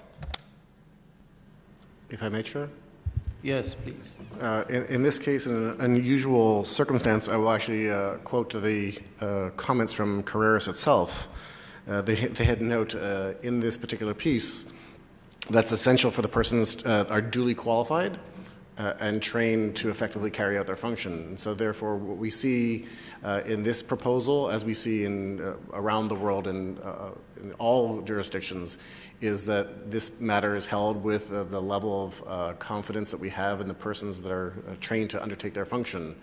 And therefore, we're confident that this is not a challenge for us here in Jamaica as it would be in any other case. Effective training of the inspectors, people know how to handle this issue of confidentiality and secrecy and trade secrets, and therefore we don't see any compromise. But in any event, we have already prescribed in the reporting mechanism that this information has to be provided. So correct. It's not that you are not going to be privy to that information in any event. And it's the same agent of the state that is probing and perhaps validating some of the information placed in some of these reports. So I would not limit too much their request, because they may go in with a particular purpose based on information they already have.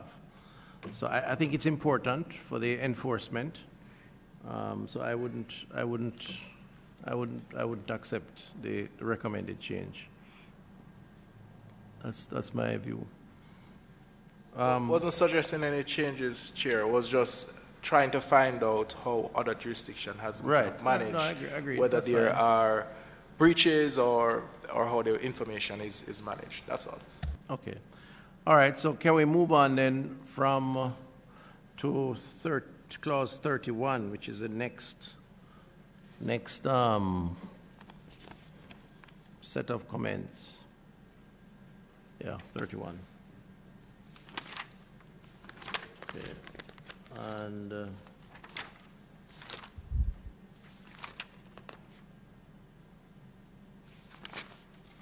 31 speaks to fixed penalty regime. And there's a recommendation here from the Jamaica Psychological Society. Penalty regime gives limited availability of alternative sentencing sanctions, more meaningful for offenders and young offenders for whom fixed fines can have disproportionately harsh consequences or lead to secondary offending, particularly acquisitive crime directed towards obtaining the means to meet the fine, as well as deeper contact with the criminal. Okay, so it's proposing here that the fixed penalties may criminalize, if you will, certain vulnerable groups, and that we should therefore be flexible around that in keeping with the need to deal with not just the offense, but the victimization syndrome that could result as a result of the fixed penalty. And then training of staff, relevant issuing agency, accommodating special problems of marginalized sectors of the community, and should be inclusion, public scrutiny over the relevant issuing agents to avoid the development of discriminatory, unfair, negligent practices.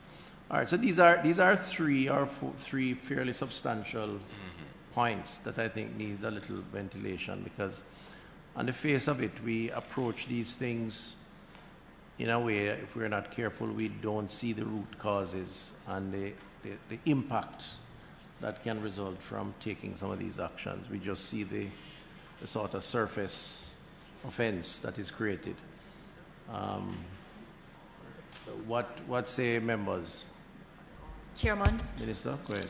So the scheme of the law, usually where it provides for a monetary penalty, is also to provide for a sentence in default of payment.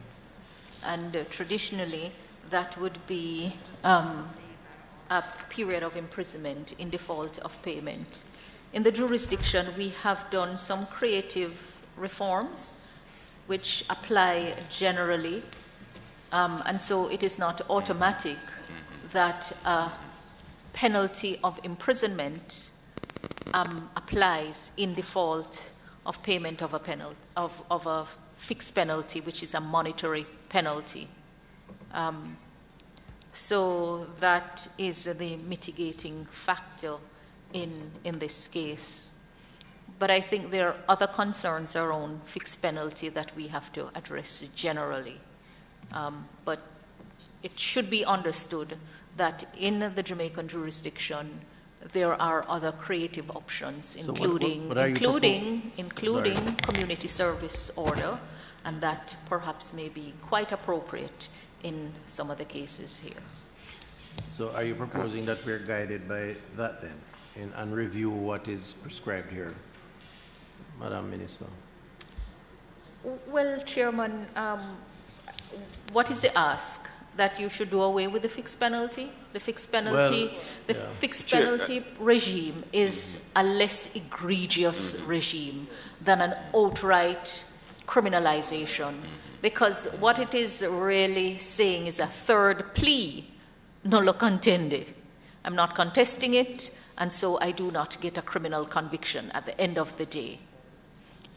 So you pay the fine, and if you can't pay the fine, you have to discharge your obligation in another way. So it would be linking the provisions here with those other provisions. Mr. Edwards? Yeah, Chair, I think Honourable Minister is clarifying the fact that there seems to be, with due respect to this society, a misunderstanding. The Jamaica Psychological Society is using language of sentencing when the fixed penalty is actually not a sentence. It's an alternative, which is at the discretion of the officer to offer. So if there's a situation where one of these categories of persons is approached by the officer, and the officer thinks that it's better for an alternative means of disposal to be dealt with, then the officer really should not be giving the person a fixed penalty option. The officer should be saying, go to court and let the judge look at, as Minister said, some of the creative options, which may not involve any custodial or monetary sentence, but some other activity. Right. So that's the first thing. So it's not a sentence. The fixed penalty is not a sentence. It's an opportunity to discharge, which may not be appropriate where we are dealing with these vulnerable categories that are mentioned. All right, let me hear the Minister's response. I'd just like to add something else for the listening public. A lot of concerns have been raised about time in court and judicial time.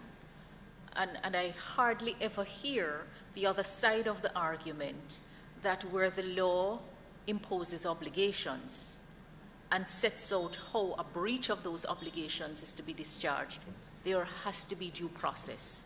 So everybody wants to get to an end result without going through due process. And when it serves them, they talk about due process. We're not going to be able to have it always. We can't have the cake and eat it. If there are options to be explored, which include steps that involve the court, people have to be prepared to subject themselves to going through the court to have their rights or any issue dealt with and adjudicated upon. So it's really important, Chairman, that it is understood, as Mr. Edwards says, that a fixed penalty regime provides an alternative for persons to discharge the responsibility and get around criminal liability. And if you choose otherwise, the option is to go to court and have the matter heard and determined by the court in accordance with the law. All right, so are we saying then the option here, well, not the option, but the alternative is likely to be less effective than what is contained currently in the document? So let it be. Let it be, Chair. Okay. Yeah. I hear no loud objection. I hear support, so let's go. No objection at all. And then the others around training, I think, are more matters of policy. So I wouldn't. You're in agreement. Okay. All right. So and we're going to move not to take over. I caution always that policy determination is not done in this forum. That's so many times when concerns are raised about policy, there is a responsibility to explain what the policy is, but I will always caution against any decision to revise policy in this forum, because there is a process by which policy is determined, and it doesn't start and end here in the Parliament. Full agreement, Madam Minister. So we move then to 36. And there is a comment here from Carreras, and 36, 6 schedule.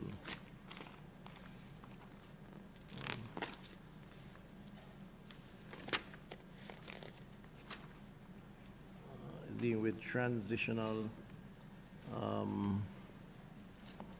You gone? Okay.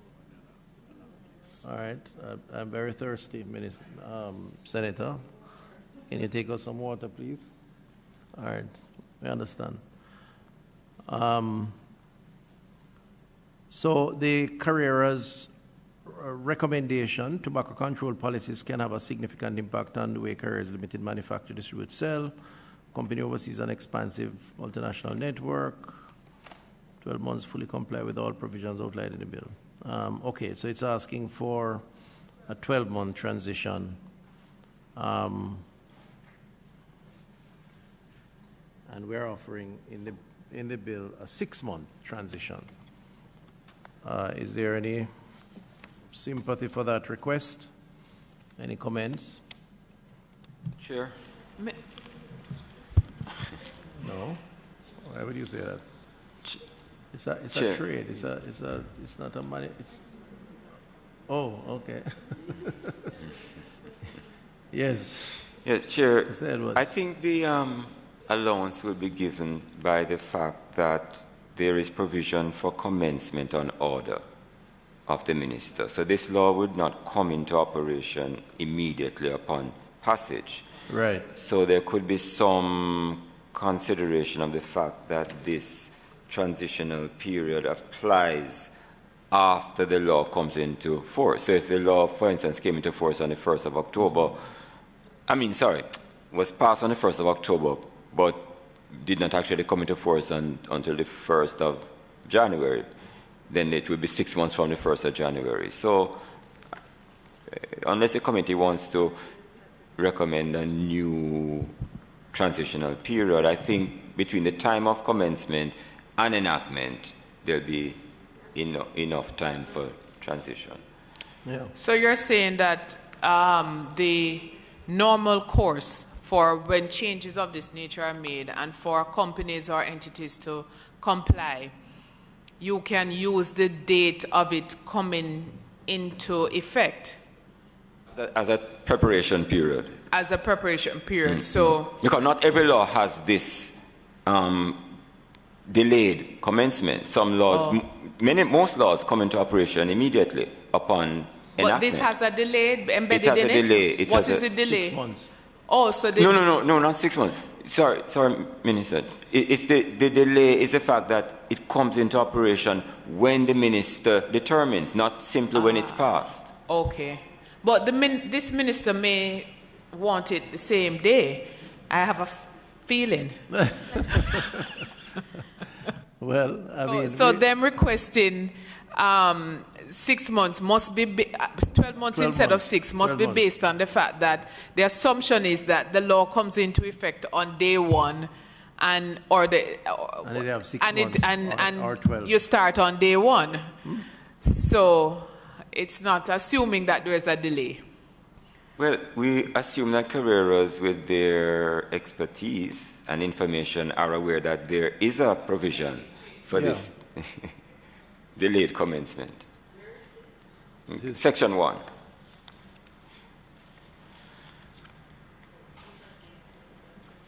Yes, and provides for different days for different provisions, so there can be a graduated coming into operation of the law. Just let them know that once the law is passed and it is given the assent and is gazetted, it is a law on the book. It just means it's not enforced in those provisions until the process specified in the legislation is complied with for bringing that part into operation.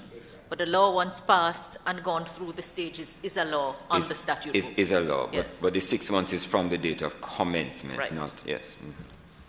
All right, so we'll allow that to be then. We'll keep that as is being proposed in the bill. All right, item 38, power of the minister to increase monetary penalty and amend scheduled by order.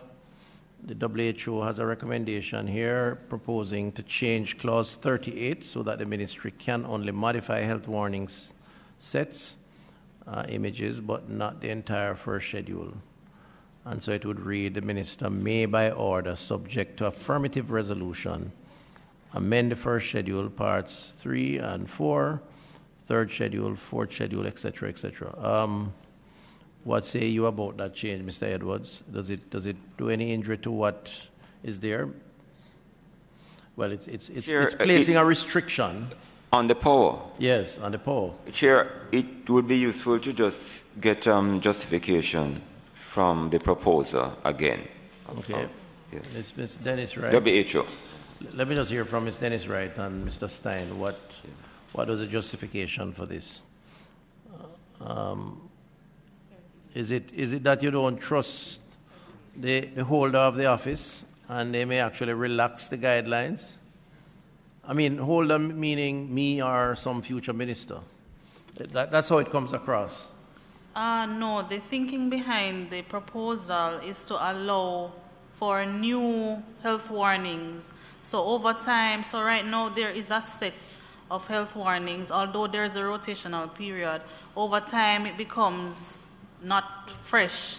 And therefore, also, especially since the world is trending toward plain packaging, we have seen other developments in terms of more or stronger health warnings. So it was not so. This recommendation was strongly made by PAHO and WHO, so that it allows for some kind of flexibility in terms of changing.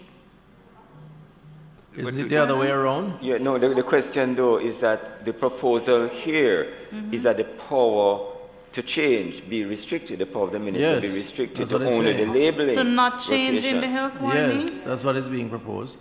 That you can't change the... No, the minister has a power in relation to the whole of the first schedule. Yes. But the recommendation coming from PAHO or WHO is that the minister should only be enabled to modify the warnings and not the whole first schedule. So that's the question is why limit the power of the minister. Yeah. To amend the warnings. I think that's what I was responding to. To amend the other provisions of the first schedule, such as the requirements for labeling, the general requirements. So the requirements for labeling, I believe, are already in keeping with the international trends, which are not necessarily expected to mostly not expected to change, but the warnings are actually what they have recommended that power be restricted to, correct? Yeah, but some of the warnings are in part 2, and the proposal is that the minister should only have the power in relation to parts 3 and 4. So. And if I recall, parts 3 and 4 deals with you're talking about the change in respect of other aspects of you're not talking about the graphic health warnings? All right, let me just take a minute to look at it.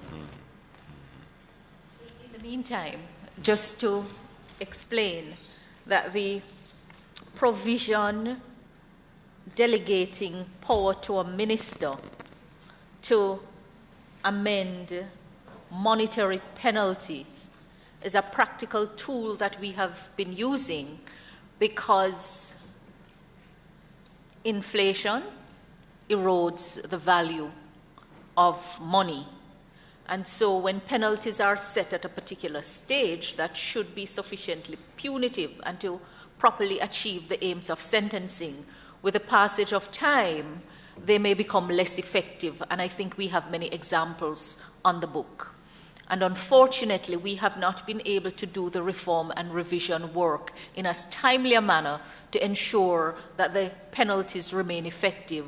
So the provision empowering a minister by order, subject to affirmative resolution, to vary or amend monetary penalty is a useful provision to ensure that the penalties are kept up to date and the process of amendment is as short as possible.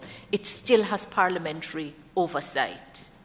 All right? So if what you are requesting is that in addition to the power to amend the monetary penalty, the minister should also have that power under the short route by order, subject to affirmative resolution, to also amend the warning, then it should be in a different form than you have recommended.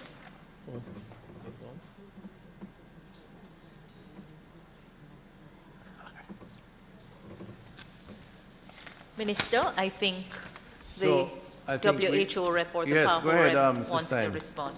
Thank you, Chair. Thank you, Minister. So I'd like to clarify this matter and actually go back to the question that you originally asked, Chair. Is the intent of this to ensure that future ministers do not take undue action? The answer that I say with a smile is that is the intent. I suspect so, and I sense a lack of trust here, which I said it with a smile to try to re-engage the trust. Huh? I'm not sure I agree with that. Well, that to me is the message that once we lock in, no one can tamper with or adjust. But then suppose a circumstance emerge which requires reconsideration. What would you then have to do? Go back to Parliament to amend the legislation to allow for it? I mean, so there's still a way to get it done, but I mean, it's a super strong measure. It's a super strong measure that underlines a particular, it connotes a particular, which some may find a little offensive. I understand. To be undiplomatic. No, I understand. And if I may, I just point out the fact that we're talking but to I appreciate the frankness, because that is. Allow me to remind us that we're talking about a particular schedule. We're not talking about the broader piece of this. No, I appreciate that. I understand that. You were saying, Mr. Edwards? Just a reminder, Chair, that the power is already subject to affirmative resolution, so it will have parliamentary oversight. Yeah, listen. I value our partnership with Power WHO, but I think we probably could let it remain and treat with the holistic approach, which I think allows for sufficient checks and balances in the process. All right, can we go to first schedule? And there's the issue around standards and graphic health warnings, retail packaging for tobacco products, relevant products, part 1, general requirements. WHO says it would be good to specify the sections 3 and 4 that contain the set of warnings in the first schedule. Any comments on that quickly? And then there's a set of comments here from Carreras. Any issues with that? I don't think there's an issue with that. Mr. Edwards? Specify sections 3 and 4, containing the set of warnings in the first schedule. Okay. Yes, that's parts 3 and 4. Right. Parts 3 and part 4. If I could just get a clarification, where in the general requirements is there any particular location that is being suggested for this insertion? I don't have a problem in principle, so we'll work it out. We'll work it out. I don't see an issue there. I don't have a problem in principle. Carreras speaks to reference to trademarks and descriptors shall be deleted from paragraphs J28 of the schedule. There's too large a margin of discretion in interpreting what is likely to create an erroneous impression. This is quote unquote. Overly broad interpretations result in arbitrary measures affecting intellectual property of companies. And then it speaks to paragraph 3 in part 1, the statement sale only allowed in X, where X represents the country in which the product is intended for retail sale. Clarity is needed on this declaration, which is to be included on packaging. Okay, so there are two issues. J28. Are there any comments on that? Should that be considered?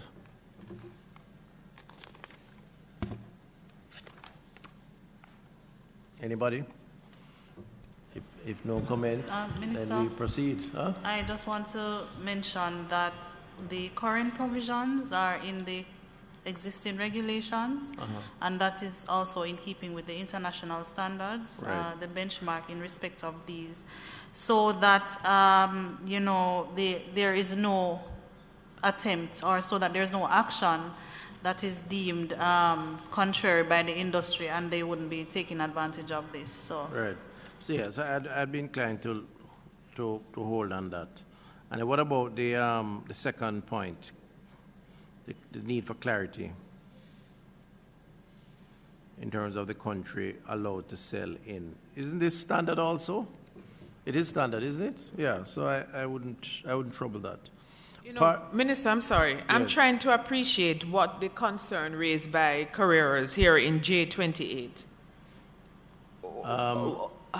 Well, we have not appreciated it because we have opted to not. No, well, I mean, understand, not appreciate, okay. Understand. Because this is speaking to deceptive labeling, yeah, correct? Right. Whether false, misleading, deceptive are likely to create an erroneous impression. Is it the concern with erroneous impression? I think they're concerned about the interpretation of that and that it could be used to. It could create mischief, for want of a better word. What Ms. Dennis Wright is saying is that that's a standard feature of the legislation globally. I mean, impression is a broad word, you know, so maybe that's the interpretation of the word impression. Yeah, but that I think is what the concern is. All right, can we move to part 2, detailed requirements, health warnings, packages? WHO speaks to inconsistency or type. We have accepted that, Chair. We had settled that already. Yeah, yes. Mm-hmm. And then we go to.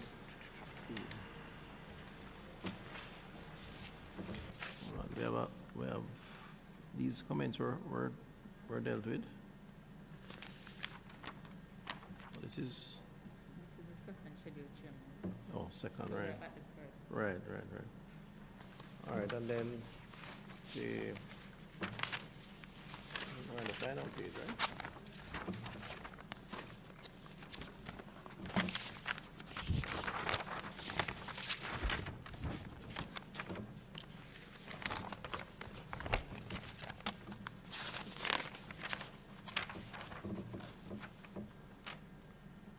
So where are we now? All right, so we're at Schedule 4. F, cartons of cigarettes, right. And that's careers again speaks to the, as it relates to the first schedule, Part 2, Paragraph F, on the matter of cartons and of cigarettes. Subparagraph A and B are excessive and onerous.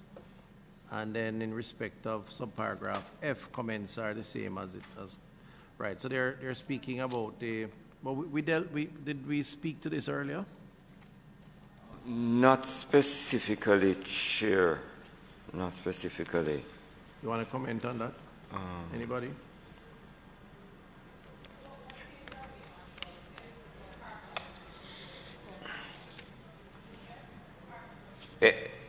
F would be page 45 of the bill.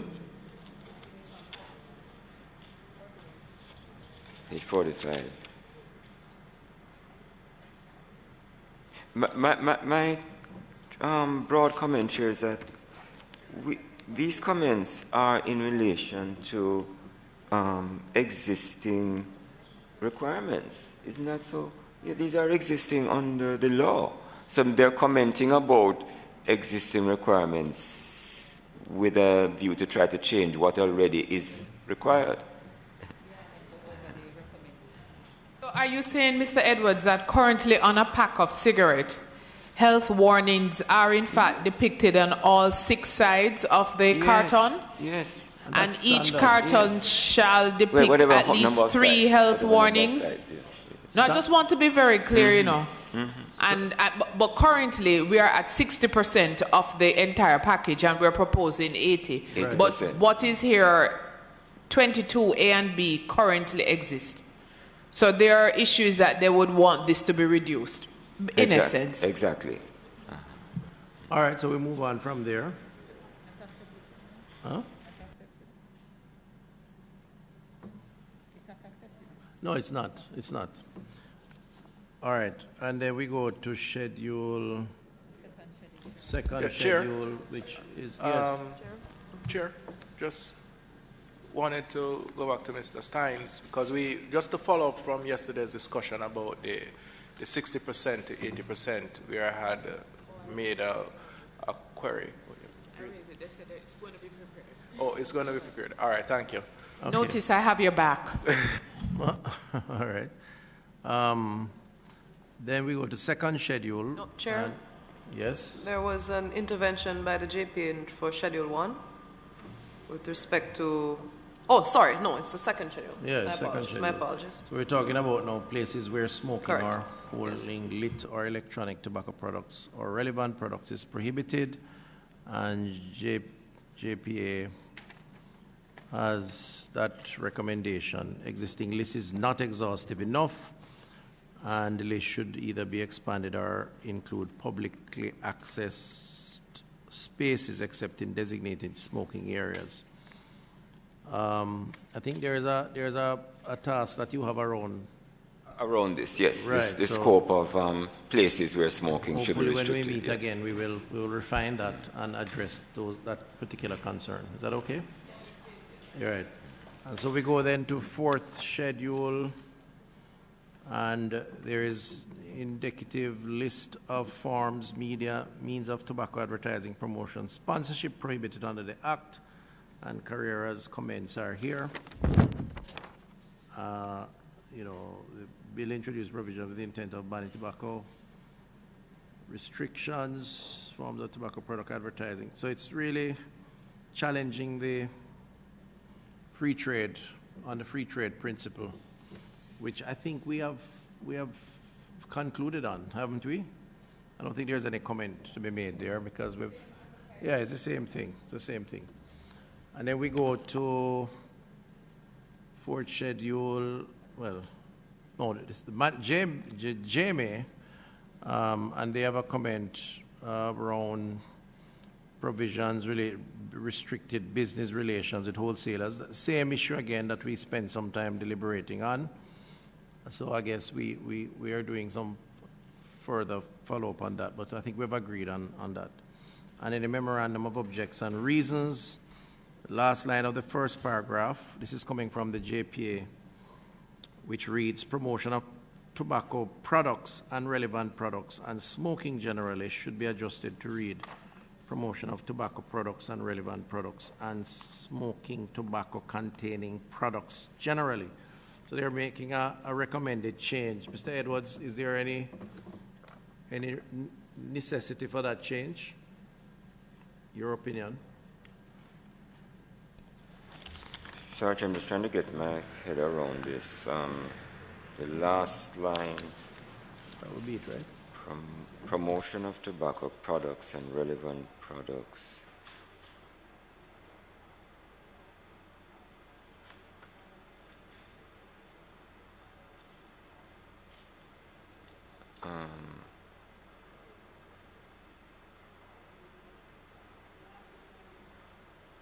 They want the words tobacco containing products generally.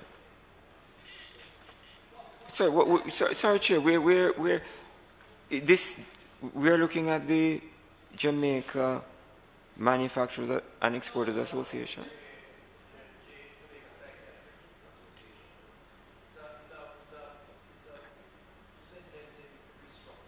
In the memorandum. Oh. Are you seeing their comment? Mr.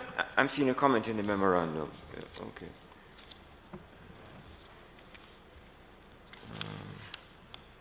What the addition of those words I'm trying to get. What were they trying to include that is excluded? Maybe is the question. I get the impression that the association was trying to be proposing that we be more specific. Rather than saying smoking generally, say smoking tobacco containing products generally. So it was a proposal for specification, to be more specific, rather, as opposed to saying smoking generally. Generally,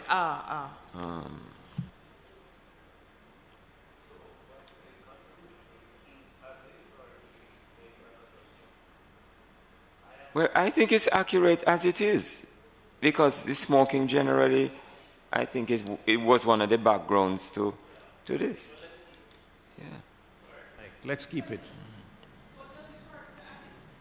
It doesn't hurt. It will restrict it.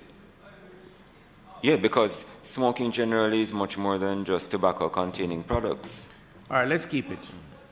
This is only speaking to tobacco. It's not speaking to smoking anything else other than tobacco. So having it specific might be better.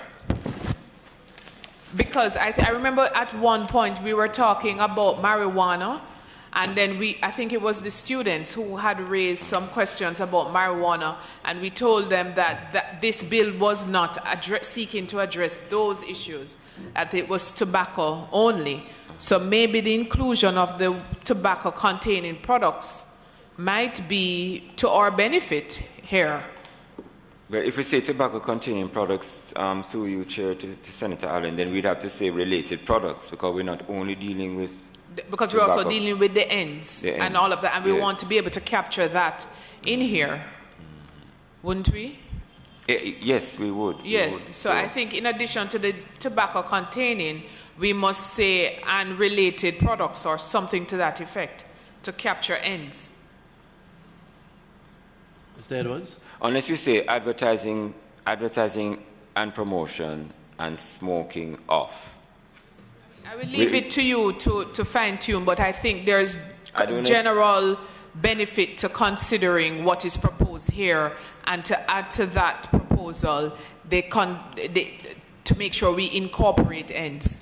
Yeah, so we could speak of advertising and promotion and smoking off tobacco products and relevant products, full stop. That would cover. Would that satisfy the association through you, Chair? Yes. Yeah. I worked hard for you on this one. You're watching backs, you're working hard. Back? Boy, I tell you. All right. So, ladies and gentlemen, I think we've come to the end of this phase of the deliberations, and I say to all concerned and all involved, job well done. Thank you very much. I think we have spent a fair bit of time just going over these recommendations. I don't think any presentation invited and made could claim that they have not been incorporated in the conversation.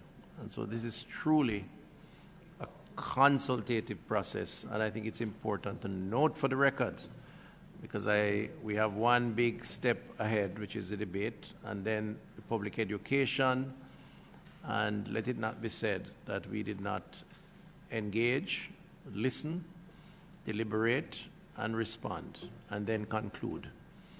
How is that, Madam Constitutional Minister? Chairman, you have me smiling. I was remarking of the record to Senator Dr. Longmore that the good thing about the Joint Select Committee process is that it enables parliamentarians to participate. We hear from the public, and I commend you for the way you have chaired and led the deliberations through this committee. We will have a better bill at the end of the day, and I think it has been good learning ground for the new parliamentarians who are in both houses. And of course, through you, we always thank the technical teams and members of the public who take the time to make submissions on these matters. So I share your sentiments, and I believe at the end of the day, you'll be pleased. I know you have fought hard for this one.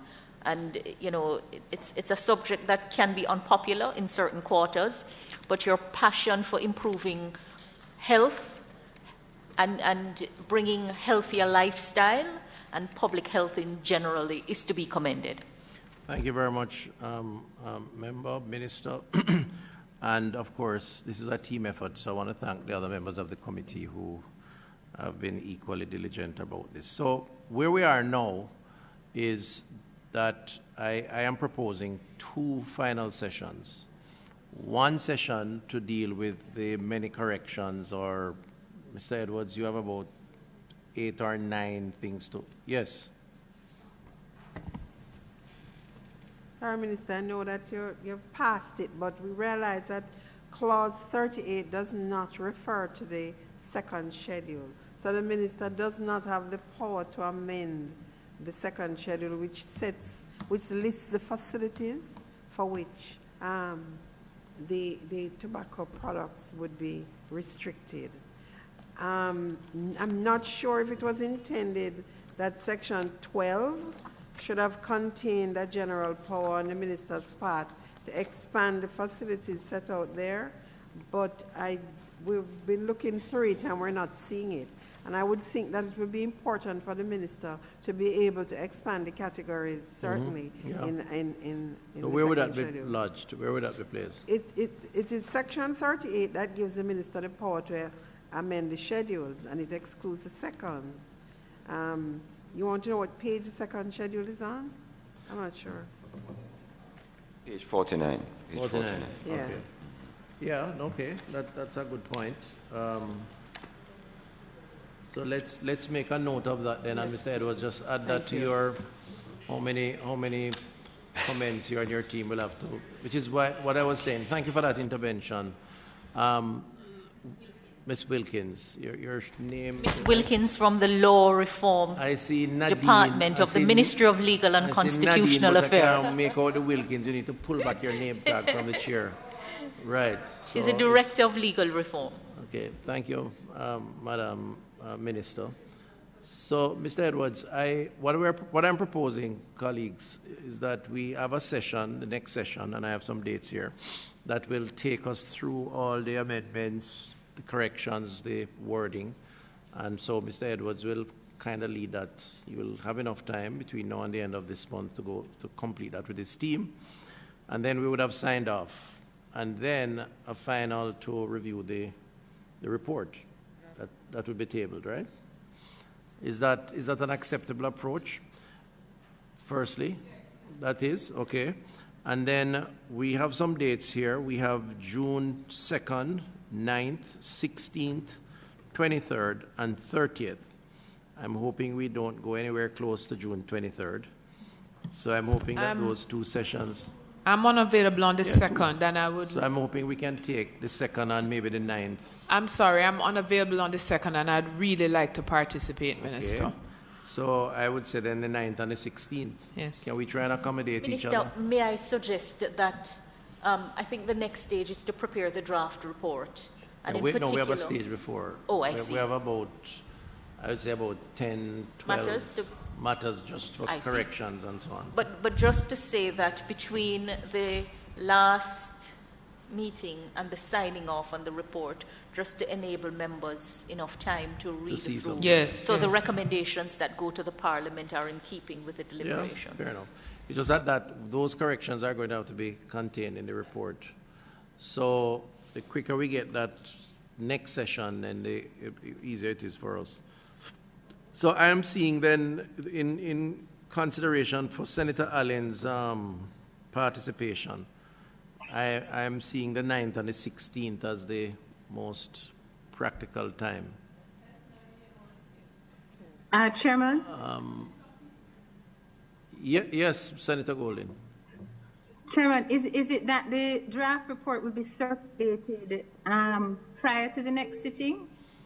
We're not going to deal with the draft report at the next sitting. We're going to go through the many amendments and corrections. I see. And then we go to the draft report, as well as dealing with clause 2, which was not looked at. So I think we will need a few hours, 2 hours, 2.5 hours for the next sitting to complete, and then the draft report circulated.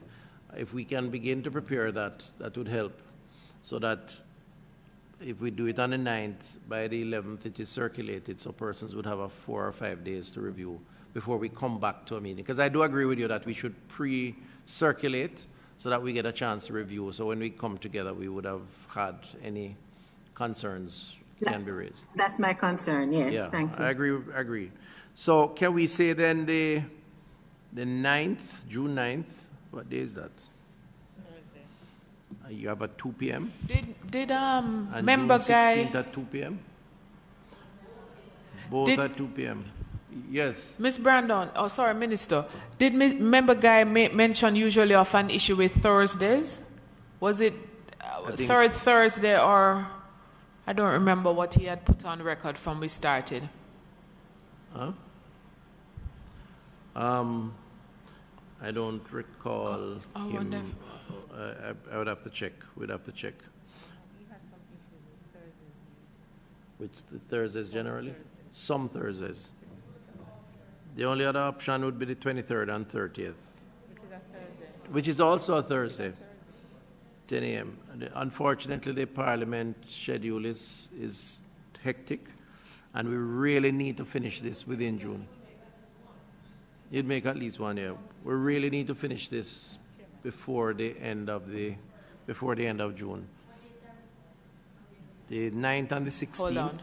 Sorry, I just checked with member Guy. He usually has an issue with first and third Thursday, but I believe the 9th is the second Thursday, so at least we could get a lot done. And if he's unable for the most important one is the 9th. Would be the 9th. Yes. After that, he would have gotten the report, and if he reviews it and has concerns, then he could always submit those concerns through you or anybody else. So let's settle in for the 9th and the 16th, 2 p.m. Yes. That's the time that's available, unfortunately. And hopefully we would have concluded on the corrections, circulated the report, and get some time to review so that when we gather on the 16th, we will raise a toast with our coffee and water for the completion of this process. All right. So any other business? Any other business? No? If not... Move for the adjournment of the meeting. Move for the adjournment. So moved by Minister Balahu Fort, seconded by our goodly Senator Longmore. And again, thank you very much. Meeting adjourned. Thank you, Senator Golden, for joining us online. And we thank you, Chair, for accommodating me. You feel better soon. Thank you. Thank you.